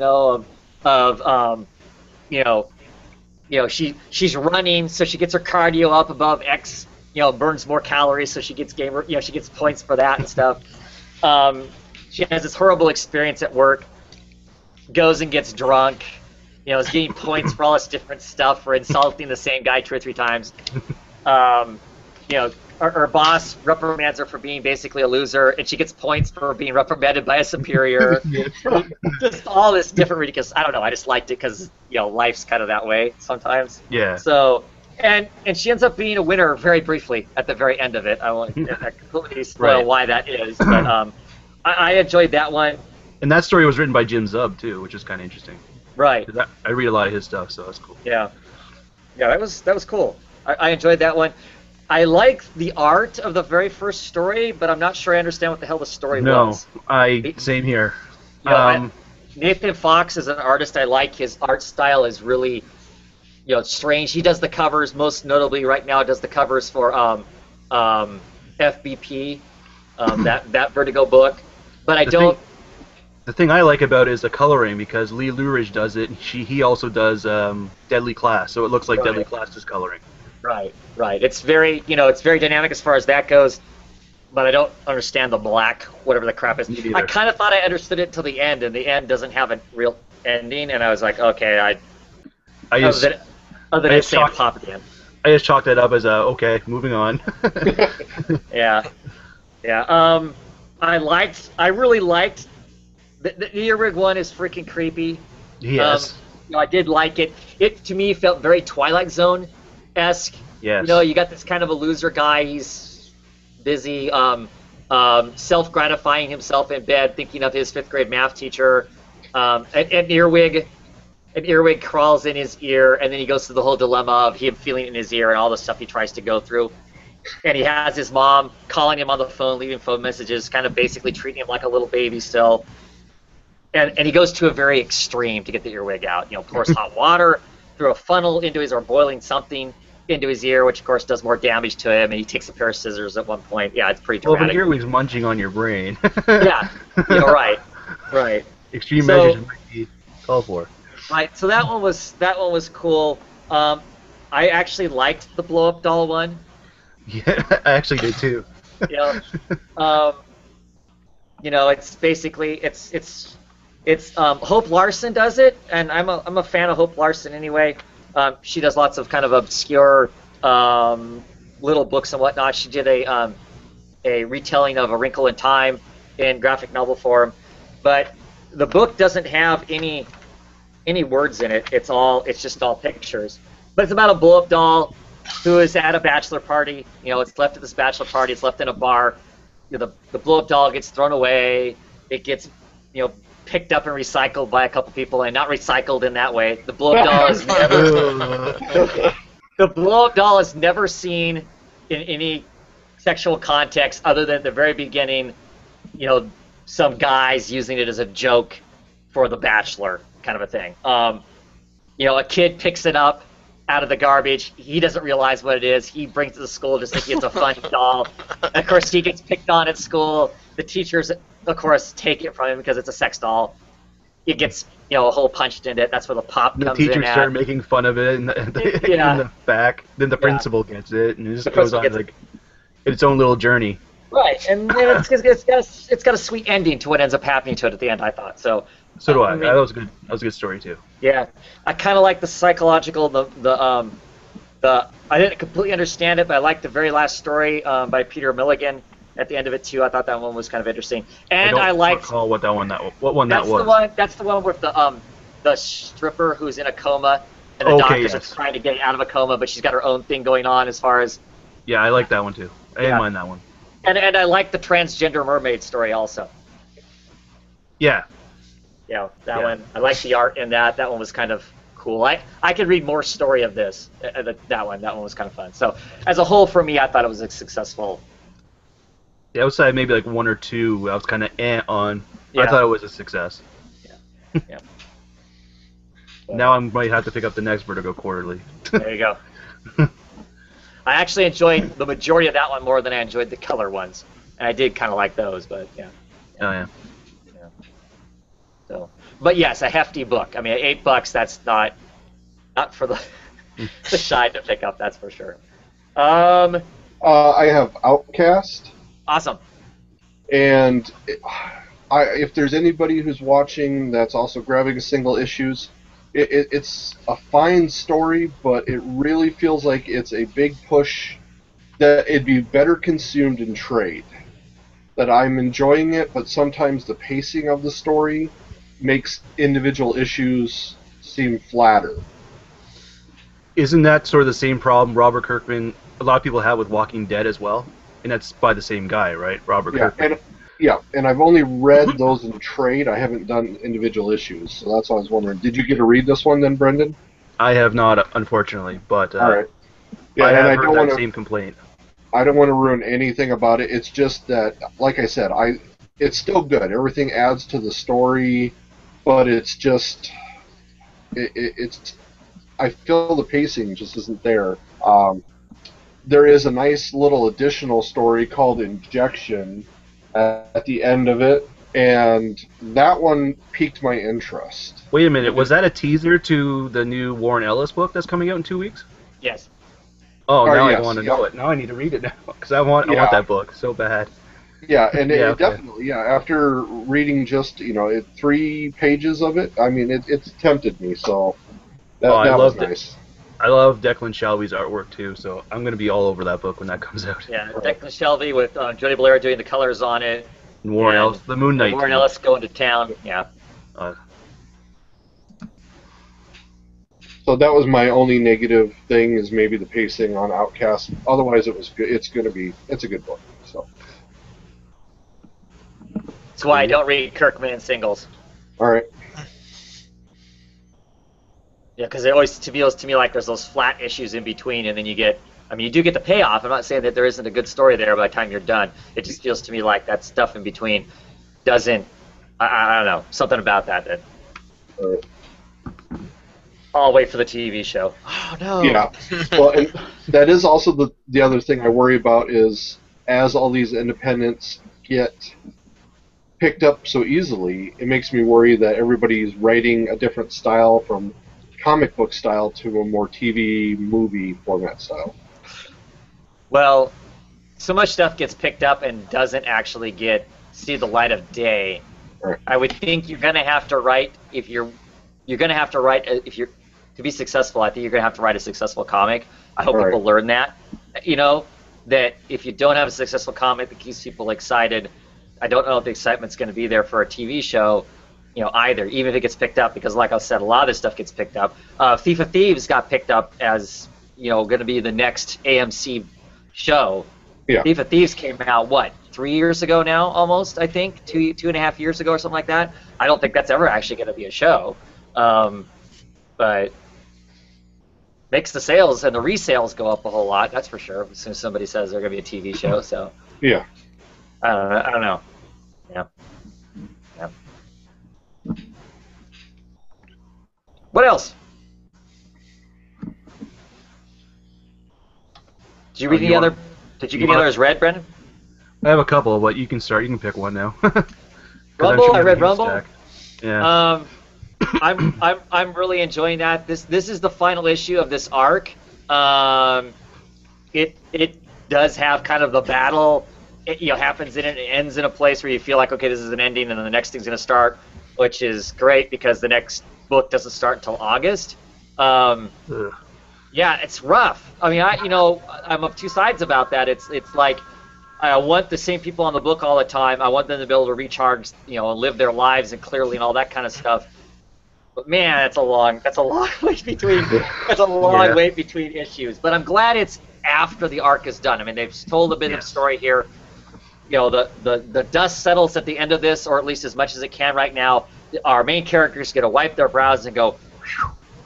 So that's where we've ended at. So I mean, when the next thing starts up, we're not in the middle of something. It's not like, the break happened right in the middle of the action. That's when the break is really rough for me. But I'm really enjoying this. I like the way this issue ended. I love the characters in it.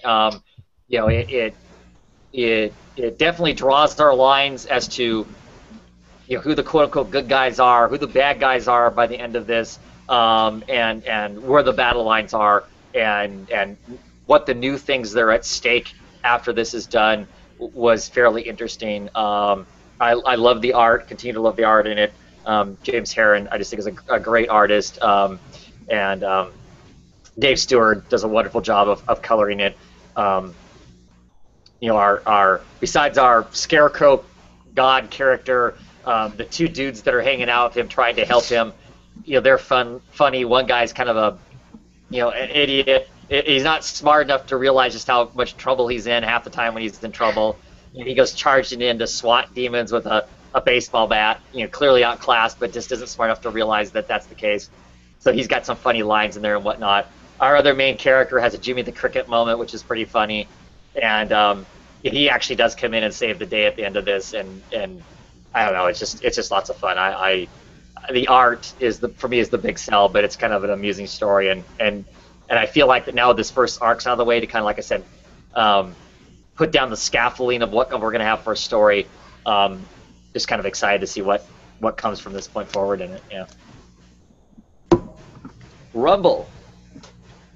Yeah, I picked up issue 1 of that, and I just didn't keep up with it. Sure. Sure. And it takes, honestly, it takes about issue 3 before there's enough information there that you aren't just looking at pretty pictures and watching people chop people up with swords and going, I don't know what's going on. I mean, it really does. It really does take to issue 3 for that. A lot of books are like that, though. Yeah. Let's see. New book I picked up.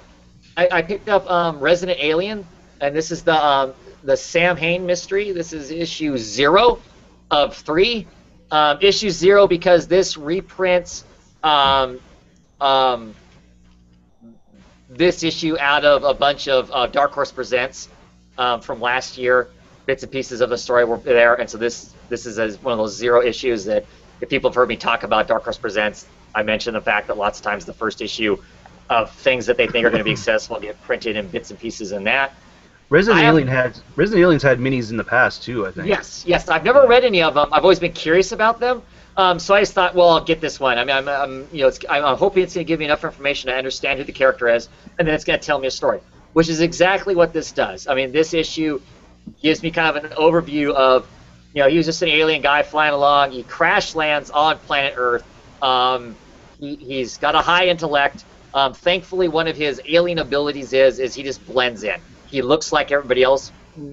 Most people do not see him as this alien guy. They see him as just being a regular guy. He is faking that he's a doctor because he has that kind of knowledge. At the end of this story, he's helping a little girl, stitch it up. She's got a cut. She sees him for who he is, and she's at that age of being kind of somewhat innocent. And she's like, are you a good guy or a bad guy? And he's like, well, I'm going to sit you up, so I'm a good guy. And she's like, okay, I like that you're a good guy, and that's it. I mean, but most adults just blindly see him for what he's telling them they are. And he solves. He's he's an older doctor, and because he's in a small town, if something disastrous happens, the law enforcement will come to him to do the forensics or to do the autopsy, that sort of stuff. And so he gets himself involved in solving murders while he's also this alien person also.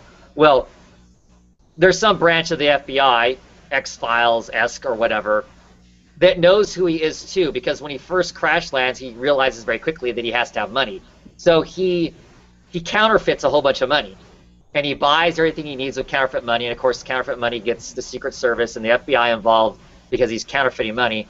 He ends up going to Las Vegas, and he uses his counterfeit money to earn real money, and then he goes back and pays off all of his all the people that he gave bad money to. He pays them the exact same amount of money again with real money, so they're not stuck flipping the bill for the fake money that he has. And so part of the FBI drops the case because, well, clearly there's no crime anymore because he went back and fixed it, so they don't really... And they call him Icarus. That's why there's this picture of Icarus in the background. That's the code name the FBI uses for him. But some of them are still hunting him because they see him as being an alien. They've got some pictures of him looking alien-like. And he's kind of like a sidekick, this woman who's a Native American.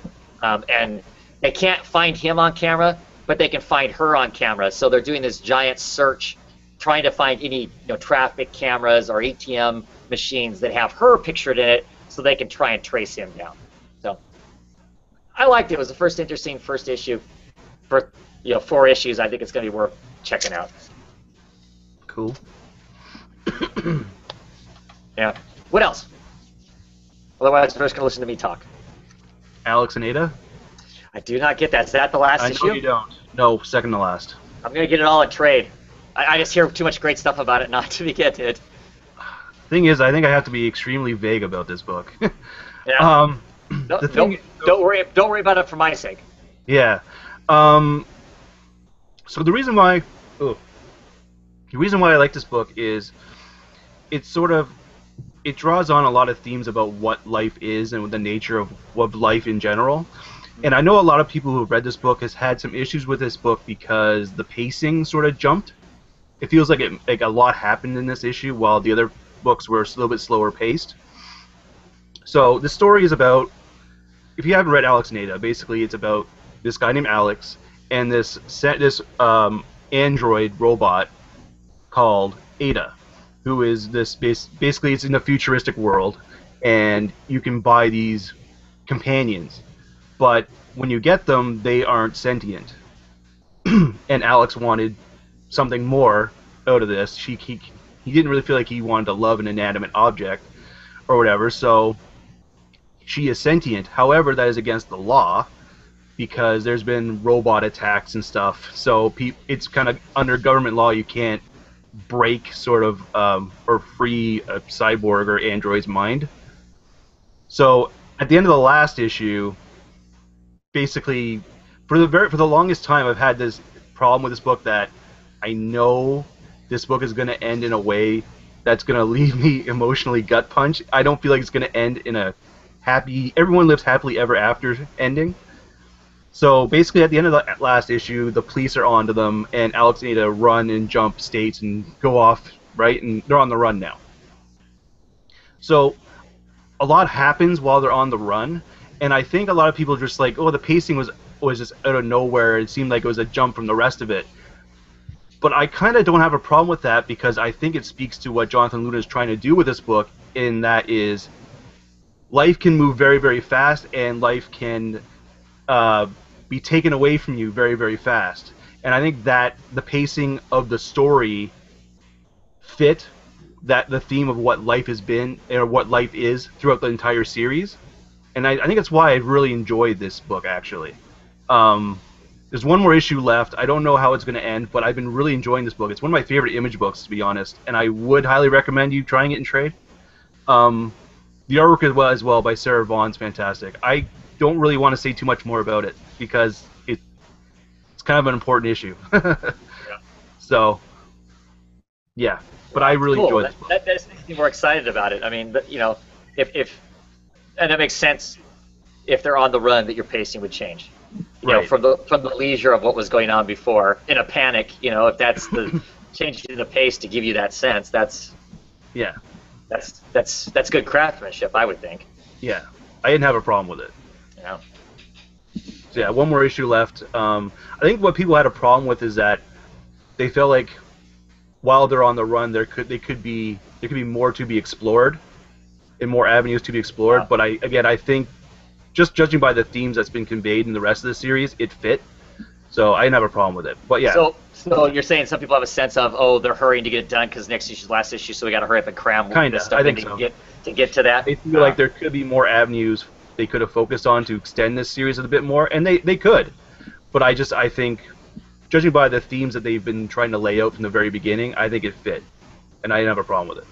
Cool. It's a really good book. Cool. Wow. I read one, issue number 2. I know, Brandon, you haven't finished it yet, so I'll only briefly.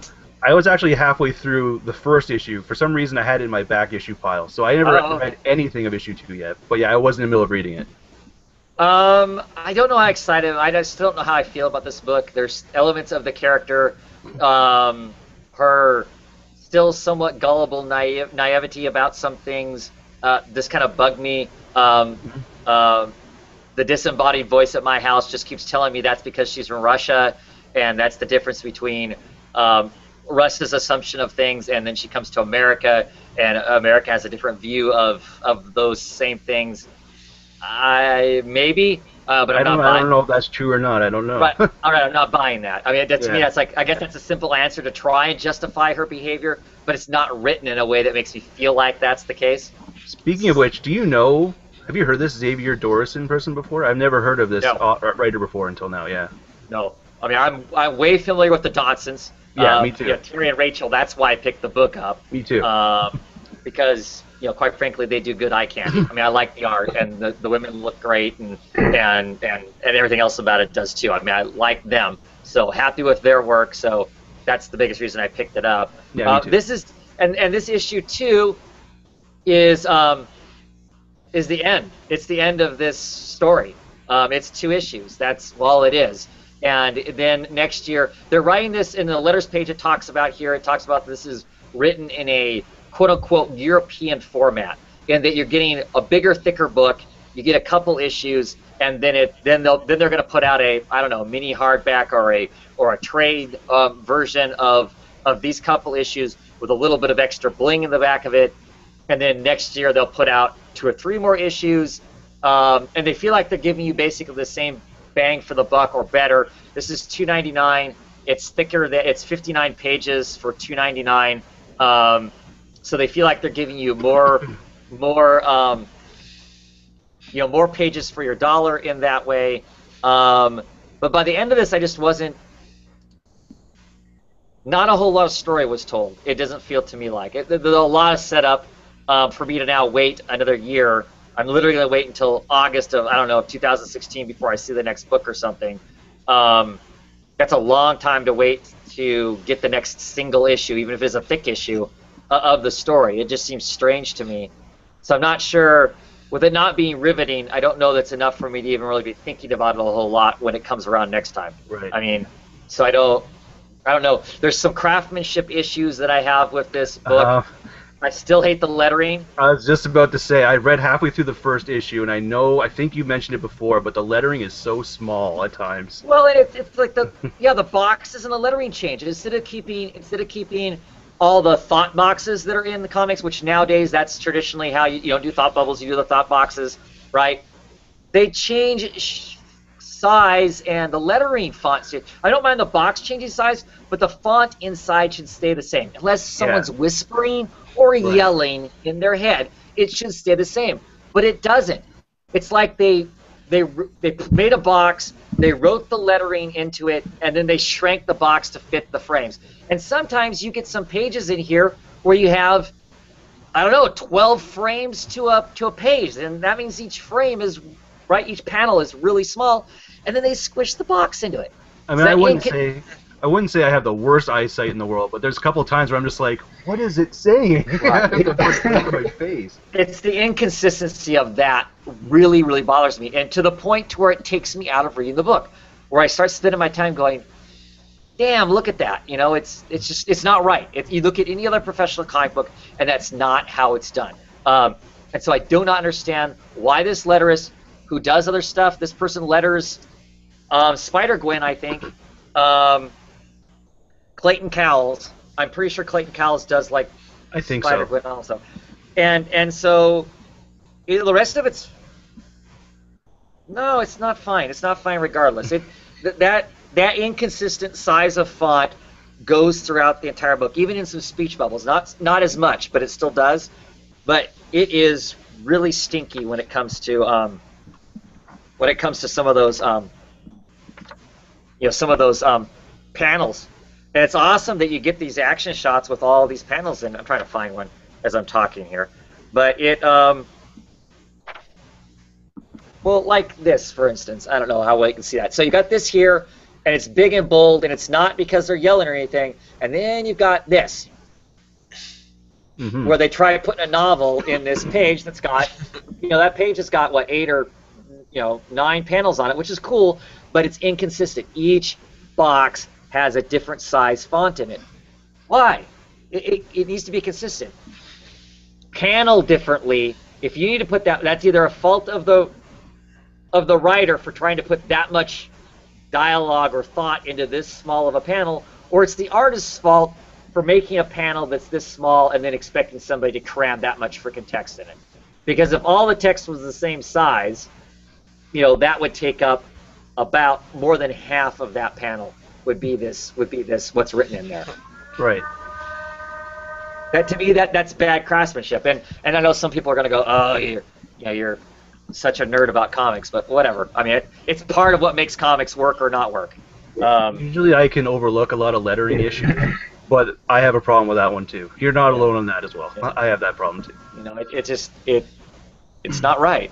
I know it's not right. So, and I'm not saying the lettering's an easy job any more than any other job is, but right. Come on.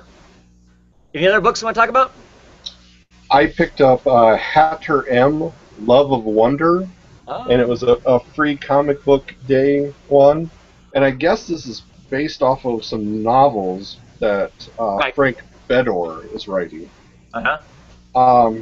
Which was interesting because, then inside the writers are Frank Bedore, Liz Caver, art is Sam Malikovan.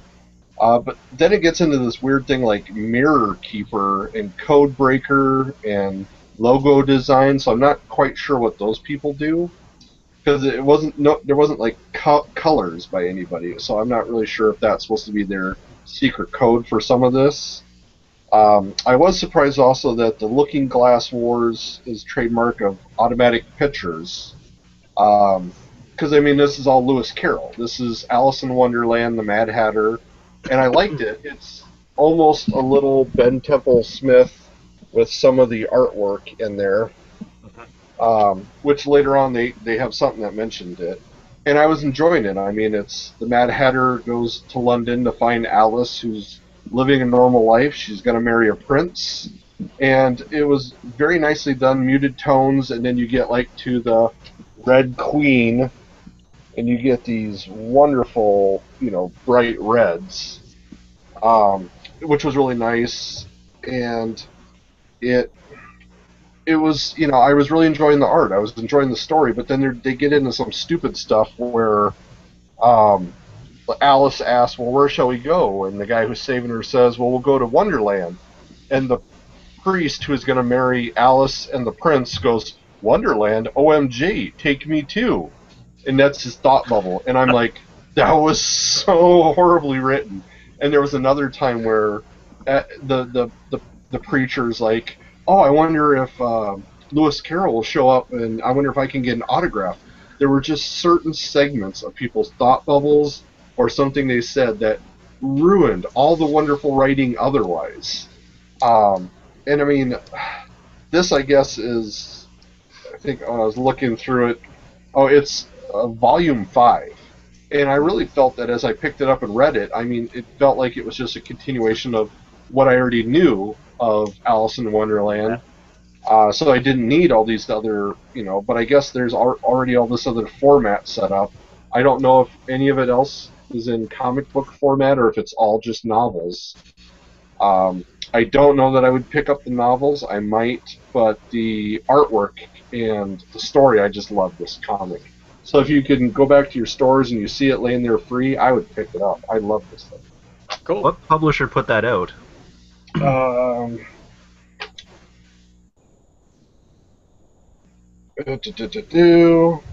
want to say I think it's this Automatic Pictures company. The Automatic, yeah.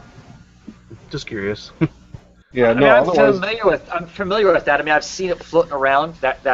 That title floating around in the past. I've just never. Yeah, I know it is in novels, but I Yeah. haven't read any of it or anything. So. All right. So I'm really hoping, that somewhere else there's some artwork. Because they also said, read the first volume of Hatter M, Far From Wonder, Ben Temple Smith. I mean, it's like. Right. I know that's where I heard it first. Was All right. when Ben Temple Smith first started to burst on the scene. He did some work, and I remember him doing some artwork, or at least covers or whatever for the Hatter M stuff. And evidently, there's a 10th anniversary collector's playing cards. So, I mean, it must be out there for quite a bit. And I do see at the bottom of one of their advertisements, Automatic Publishing. So it's some small little printer somewhere. Cool. Christina says that the writer for Red One, Xavier Dorson, is a French comic writer, and that she believes this is the first time Red One has been published in English. So this is something I think, because I remember somebody else talking about that too. I think this is something that the story's been told before, or some volumes of it have been told before. And that would also explain why it would be in a European style, I guess. Sure. Yeah, I'm still not sure what I think of that. I look forward to you finish it, Brandon. So you can. Yeah. We can talk on Twitter or whatever it is. Yeah. If you make it through issue 2. I'll probably read it. I'll read it. Yeah. Yeah. Ooh. I read Bitch Planet. That's one I didn't get to yet. Did you see Ghost Critics' review on this one? So I got it. I haven't watched it yet. Yeah, I tend to not watch Ghost Critics reviews until after I've really truly cemented my own thoughts as to what I'm going to say about it, because otherwise he influences me. So makes sense. So there was a long break between this and issue 3, and an even longer break between this and issue 2, which issue 2 is really where this story left off at, because issue 3 was a break for the writer, so we got a backstory of another character.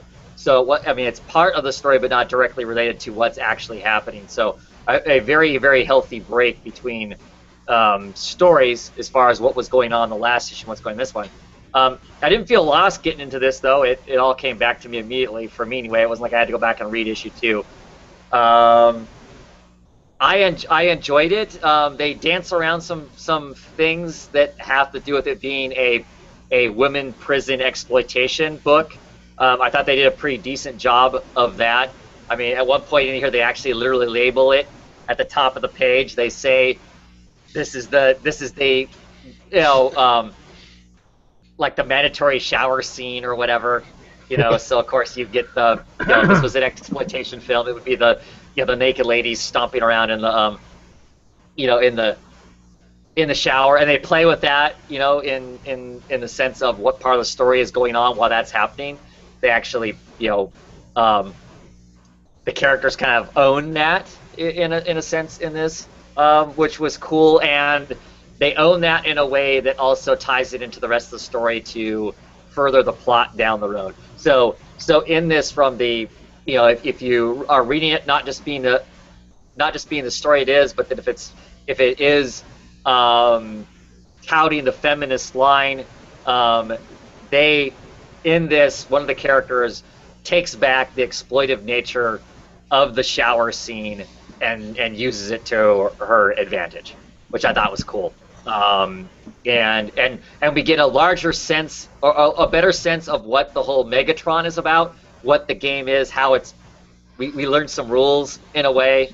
The reason it's called Megaton is because your team can be made up of as many people as you want, but it has to weigh 2,000 pounds. That's the rule. So you could have 5 players on the team that equal up to 2,000 pounds, or you could have 20 people on the team that weighs up to 2,000 pounds. So mixes however you want to. And one of the other rules is, any one-on-one combat is okay, but you can't gang up on anybody. So you get some of the rules as to what this is going to be. I enjoyed it. I need to go back and look. It feels like the art changed some in this issue. I don't know if it seems heavier inked or it's colored different, so I don't know. I mean, I know it's the same. Delandro or whatever, the artist? Delandro doing the art, but does he do his own colors and stuff too? I haven't got a chance to actually explore that to see what. I don't know. Let me get to the title page. Because colors are by Chris Peter. I don't know if Chris Peter did it before. But hey, this is another book that's got Clayton Cowles on. I just noticed that too. But that problem isn't in this book.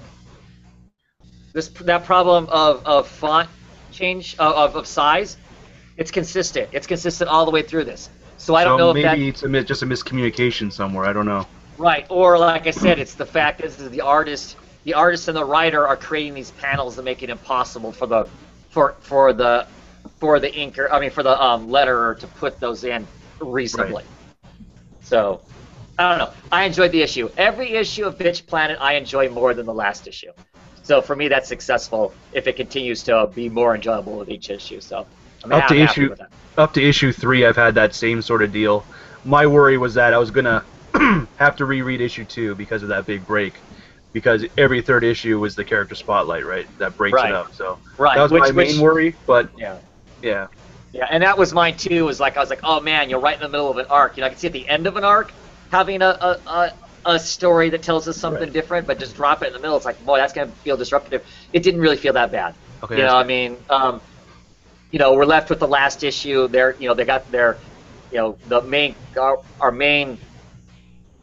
Prisoner has been tasked with creating a team to go and do this stuff, and it really just goes right off from there. It gives you enough clues of what happened in the last issue, I think, for it to not be confusing and anything. So I absolutely love the covers on Bitch Planet. I just love them. yeah, they're awesome. I mean, that really does nail the if you're playing with the like I said, the prison exploitation aspect. The covers nail it better than any other part of it does. I think. Jealous of those people who have the poster of the hand giving the finger with the bracelet on it that's out there floating around. I could have gotten one of those. I just couldn't figure out how to get it home without folding the crap out of it, so I ended up not getting one. But yeah, stand back because they're gonna blow. So yeah, cool stuff. Anything else? I got Burning Fields. The covers are always way cooler than the stuff on the inside is, which surprises me because the covers art is done by the same person who does the art inside.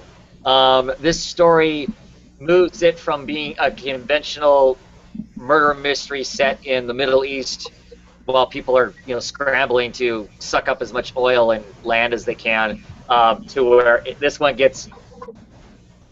rapidly goes into the supernatural. All the characters are in these underground caves. The underground caves are literally moving underneath their feet, and there's some demon thing pops up towards the end of it. Not the greatest of stuff. This is 4 of 8. I'm halfway in. I'll slowly keep picking it up because. And you're still not linked into the story after 4 issues, eh? More so, I am. I mean, this issue is better than some of the others have been. There's not some of the difficulties I've had in the past. Everybody's identifiable by now, as far as like who people are, because up to this point there were lots of times in crowd shots I couldn't tell you who the main characters were versus the bad guys versus just people standing on the street. Artistically, they all look kind of the same to me, which was a bit of a struggle. I have a lot more idea of what's going on in it. So, yeah, but I still don't have a real investment in the characters. I mean, Right. if they're successful or not, I don't care. I'm mildly curious as to what this monster is that's doing the stuff. This supposed ancient demon, if that's really what it is, or if it's something else. That aspect of it is curious. I still like the idea of the book, it being set in the Middle East, while we've got all the stuff that we as the United States anyway are invested in the in the Middle East, and the private companies that are trying to get the oil, and the struggle that Iraq is having with trying to be their own country. Those ideas are all cool.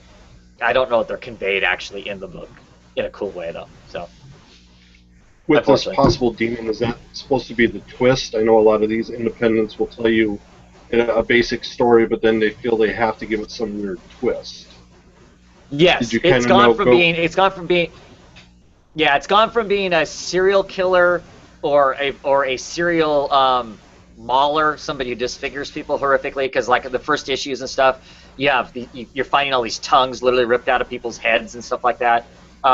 We've gone from it being potentially just a crazy person doing something to this issue.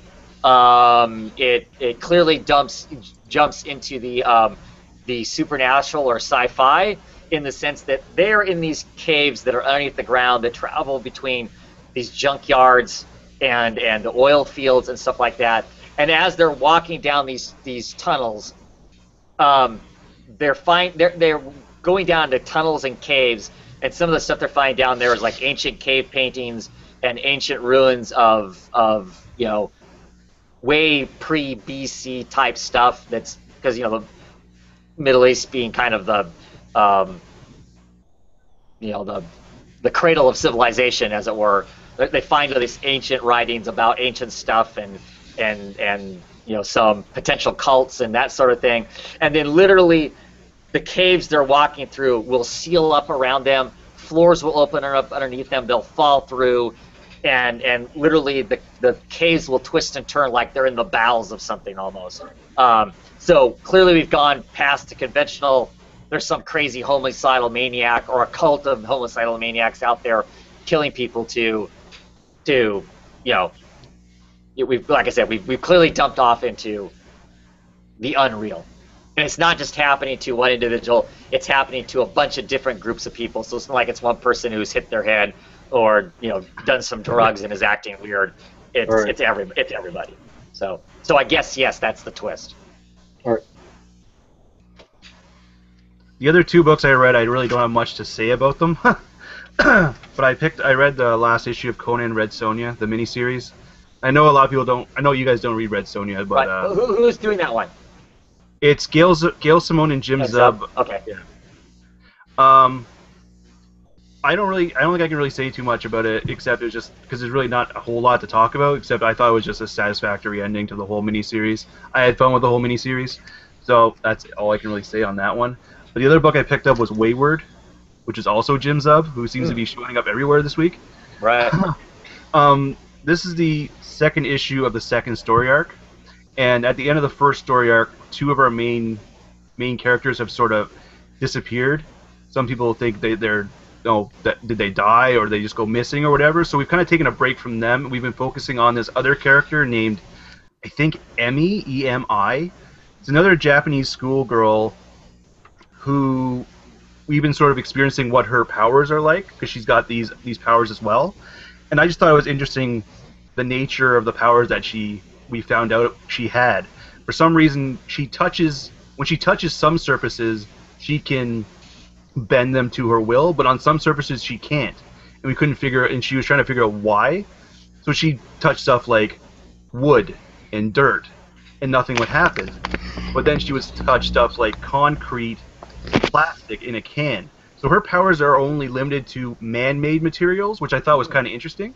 Because I don't think I've ever read a book that's sort of like that, taken the power in that way before. But outside of that, pretty much focusing on this new character these last couple issues with Emmy, and I'm still enjoying it, and I love the artwork, and I think it's been a really good book too. But again, for no one who hasn't read it yet, I can't really talk too much about that one either. But Right, that's a book I hear a few people talk about and really like, but doesn't seem to be part of a larger conversation, which is surprising because, like I said, there's people I know that read it really, really like it. I think Christina reads it. I might be wrong. Yeah, I know. She does. Yeah, I know T reads it. I know Tom Ray reads it, and they all talk highly of it. So Yeah, I've been enjoying it. It took me a couple issues to get into it. I think I don't know why. I just felt. I think the first 3 issues or so, I was like, I'm enjoying it. I like the setting. I like the art, but I feel like something needs to happen story-wise for me to get into it fully. And then it finally happened, and I'm like, okay, I'm in. And see, for me, I avoided it when it first came out, and of course, you'll think this is heresy, but I heard people saying, "Oh, it's Buffy," and I'm like, I don't want to read that. I mean, I've had Buffy. I enjoyed Buffy just fine, but I don't want a regurgitation of that, and that's what people were pitching it to me as when I first heard about it. I was like, that's not heresy. I can see that. You don't want to. I got that. You want it to be its own thing. Because I know that was my worry too. I didn't want it to be Right. Buffy 2.0. I wanted it to be Wayward. I wanted it to be its own thing. Right. And I think it has. I think it is its own thing. Cool. They're one of those ones I may look out for in trade then, because I know me finding the singles just floating around will be impossible. So No, probably trade at this point. yeah. So that's cool, because like I said, that was my reason for not picking it up in the first place. Was I was like, I heard that and I'm like, no, I'm just gonna stay away from that. I don't Right. Gotcha. need to tread that again. So yeah, cool. Any other books you want to talk about? Any news? Any whatever? I can't think of anything that's Anything coming up next week you want to talk about that you're excited for? You want to talk about? I don't know. Injection's coming out next week, right? I think it's 2 weeks from now. I don't think it's next week. Is it 2 weeks? So it's middle of May. Yeah. I think next week Trees comes out, I want to say. I'm super excited for that. I've been loving that book. Another Warren Ellis book. I'm bringing up the list now so I can look to see what's coming out. Afterlife with Archie finally comes out again. Does it really? Yeah. That's had a huge break, right? Yeah, it has. Is Witches next week? I don't. It's not on my list. I don't know. And Witches jumped up in price. It went up Oh, $1. I figured that was coming. Yeah, it went up $1 because I got notice telling me that I originally I had paid for it at the $2.99 price, but that it was jumping up.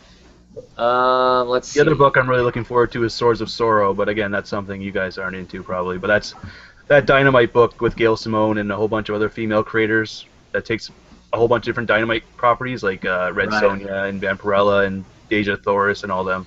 I'm looking forward to that. Those are the two standouts, but there's a whole bunch of books I'm going to be picking up for sure. Yeah. Like every week.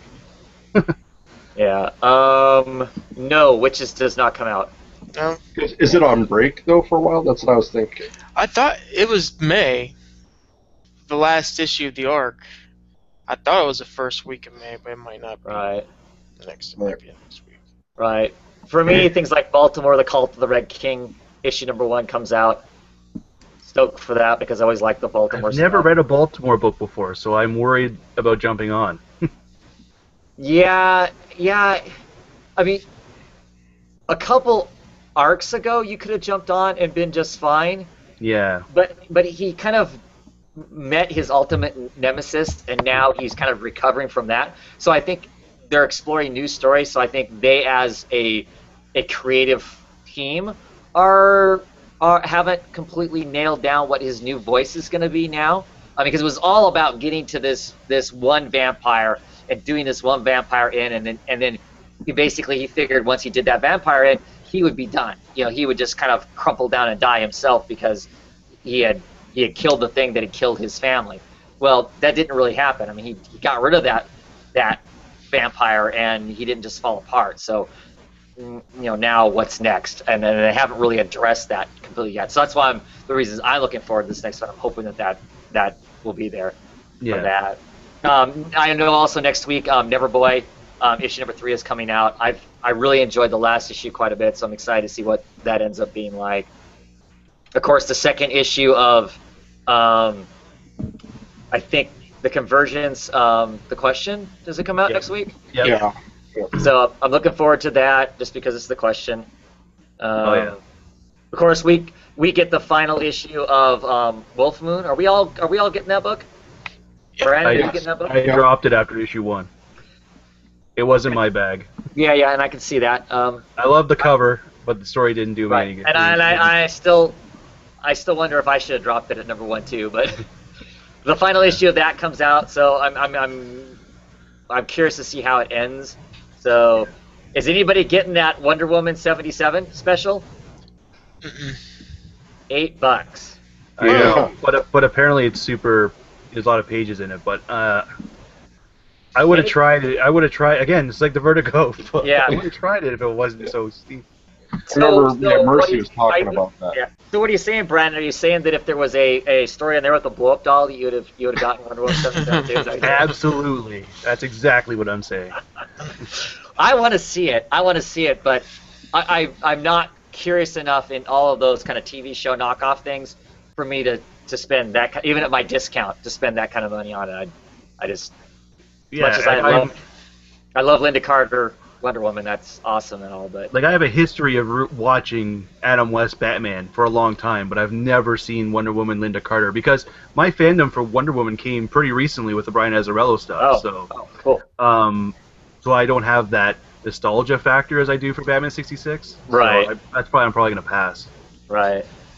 Yeah, Image stuff like Descender number 3 comes out. I don't know if we're all picking up Descender. I am. I haven't read issue 2 yet, but I have to read it. Issue 1 was decent. It's I don't know. So number 2 for me, number 2 was way better than number 1. Number 1 kind of sets up what's going on. Number 2 stuff actually really goes on in it, and you get more backstory of our main character, the little boy. You kind of get interstitched his kind of growing up with the family, so you get a sense of who he is, and the chase is on, as it were. So with that, I'm looking forward to what number 3 is going to be like. Kayla's telling us that Rat Queens Volume 2 comes out, so if you're reading Rat Queens in trade, there is that. Let's see. I know a lot of people are reading Nailbiter. Issue 12 comes out this week. The next Roche limit starts. Roche limit starts. I'm undecided if I'm going to pick up this new volume. I don't know why. The Clandestine. Yeah. Did you like the first volume? I did, but I don't know if I liked it enough. I don't know. Yeah. I don't know. I'm undecided. I'm getting it. It's thrown 75 years into the future, but yeah, getting that. If you're into trades, Southern Bastards Volume 2 comes out also. Wicked and the Vine number 10. Love that book. Yeah, that comes out this week. That's probably pretty high on my list of things to be excited about. It's a good week, just like every week, pretty much. Yeah, I guess. That's. There's really no light weeks anymore. Like really, really light weeks. Yeah, not for me. There isn't. No, not for me either. And of course, everybody, the Secret Wars starts with the 40 different variant covers. So, for whatever that's worth, as far as that goes. Yeah. So there's gonna be some good books. There'll be some good books to check out next week, I think. So, stuff to talk about. Yeah, cool. Well, unless somebody else has some other pressing something we want to talk about, I think we'll call it a night. I think so. There's nothing else I can think of. Cool. Except it's been a long time coming, and I'm finally been a part of one of these, and I'm happy I've finally done it. It was awesome. You should come back. Check it off the bucket list. Well, you'll get an invite next week.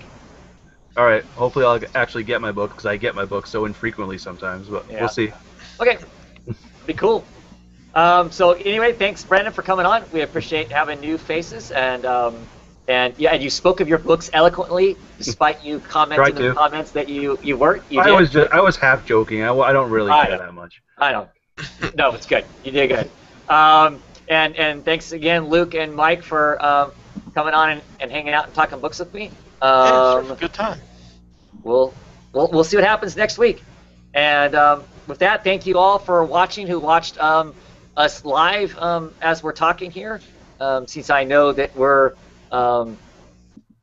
fighting for your attention. You're not watching boxing or one of the other exciting things that's going on tonight. Thank you for tuning This in. show is more heavy hitting than that fight anyway, I think. Probably. Yeah. There you go. No, I don't know. And anybody who watches later on, thanks also, and thank you for commenting.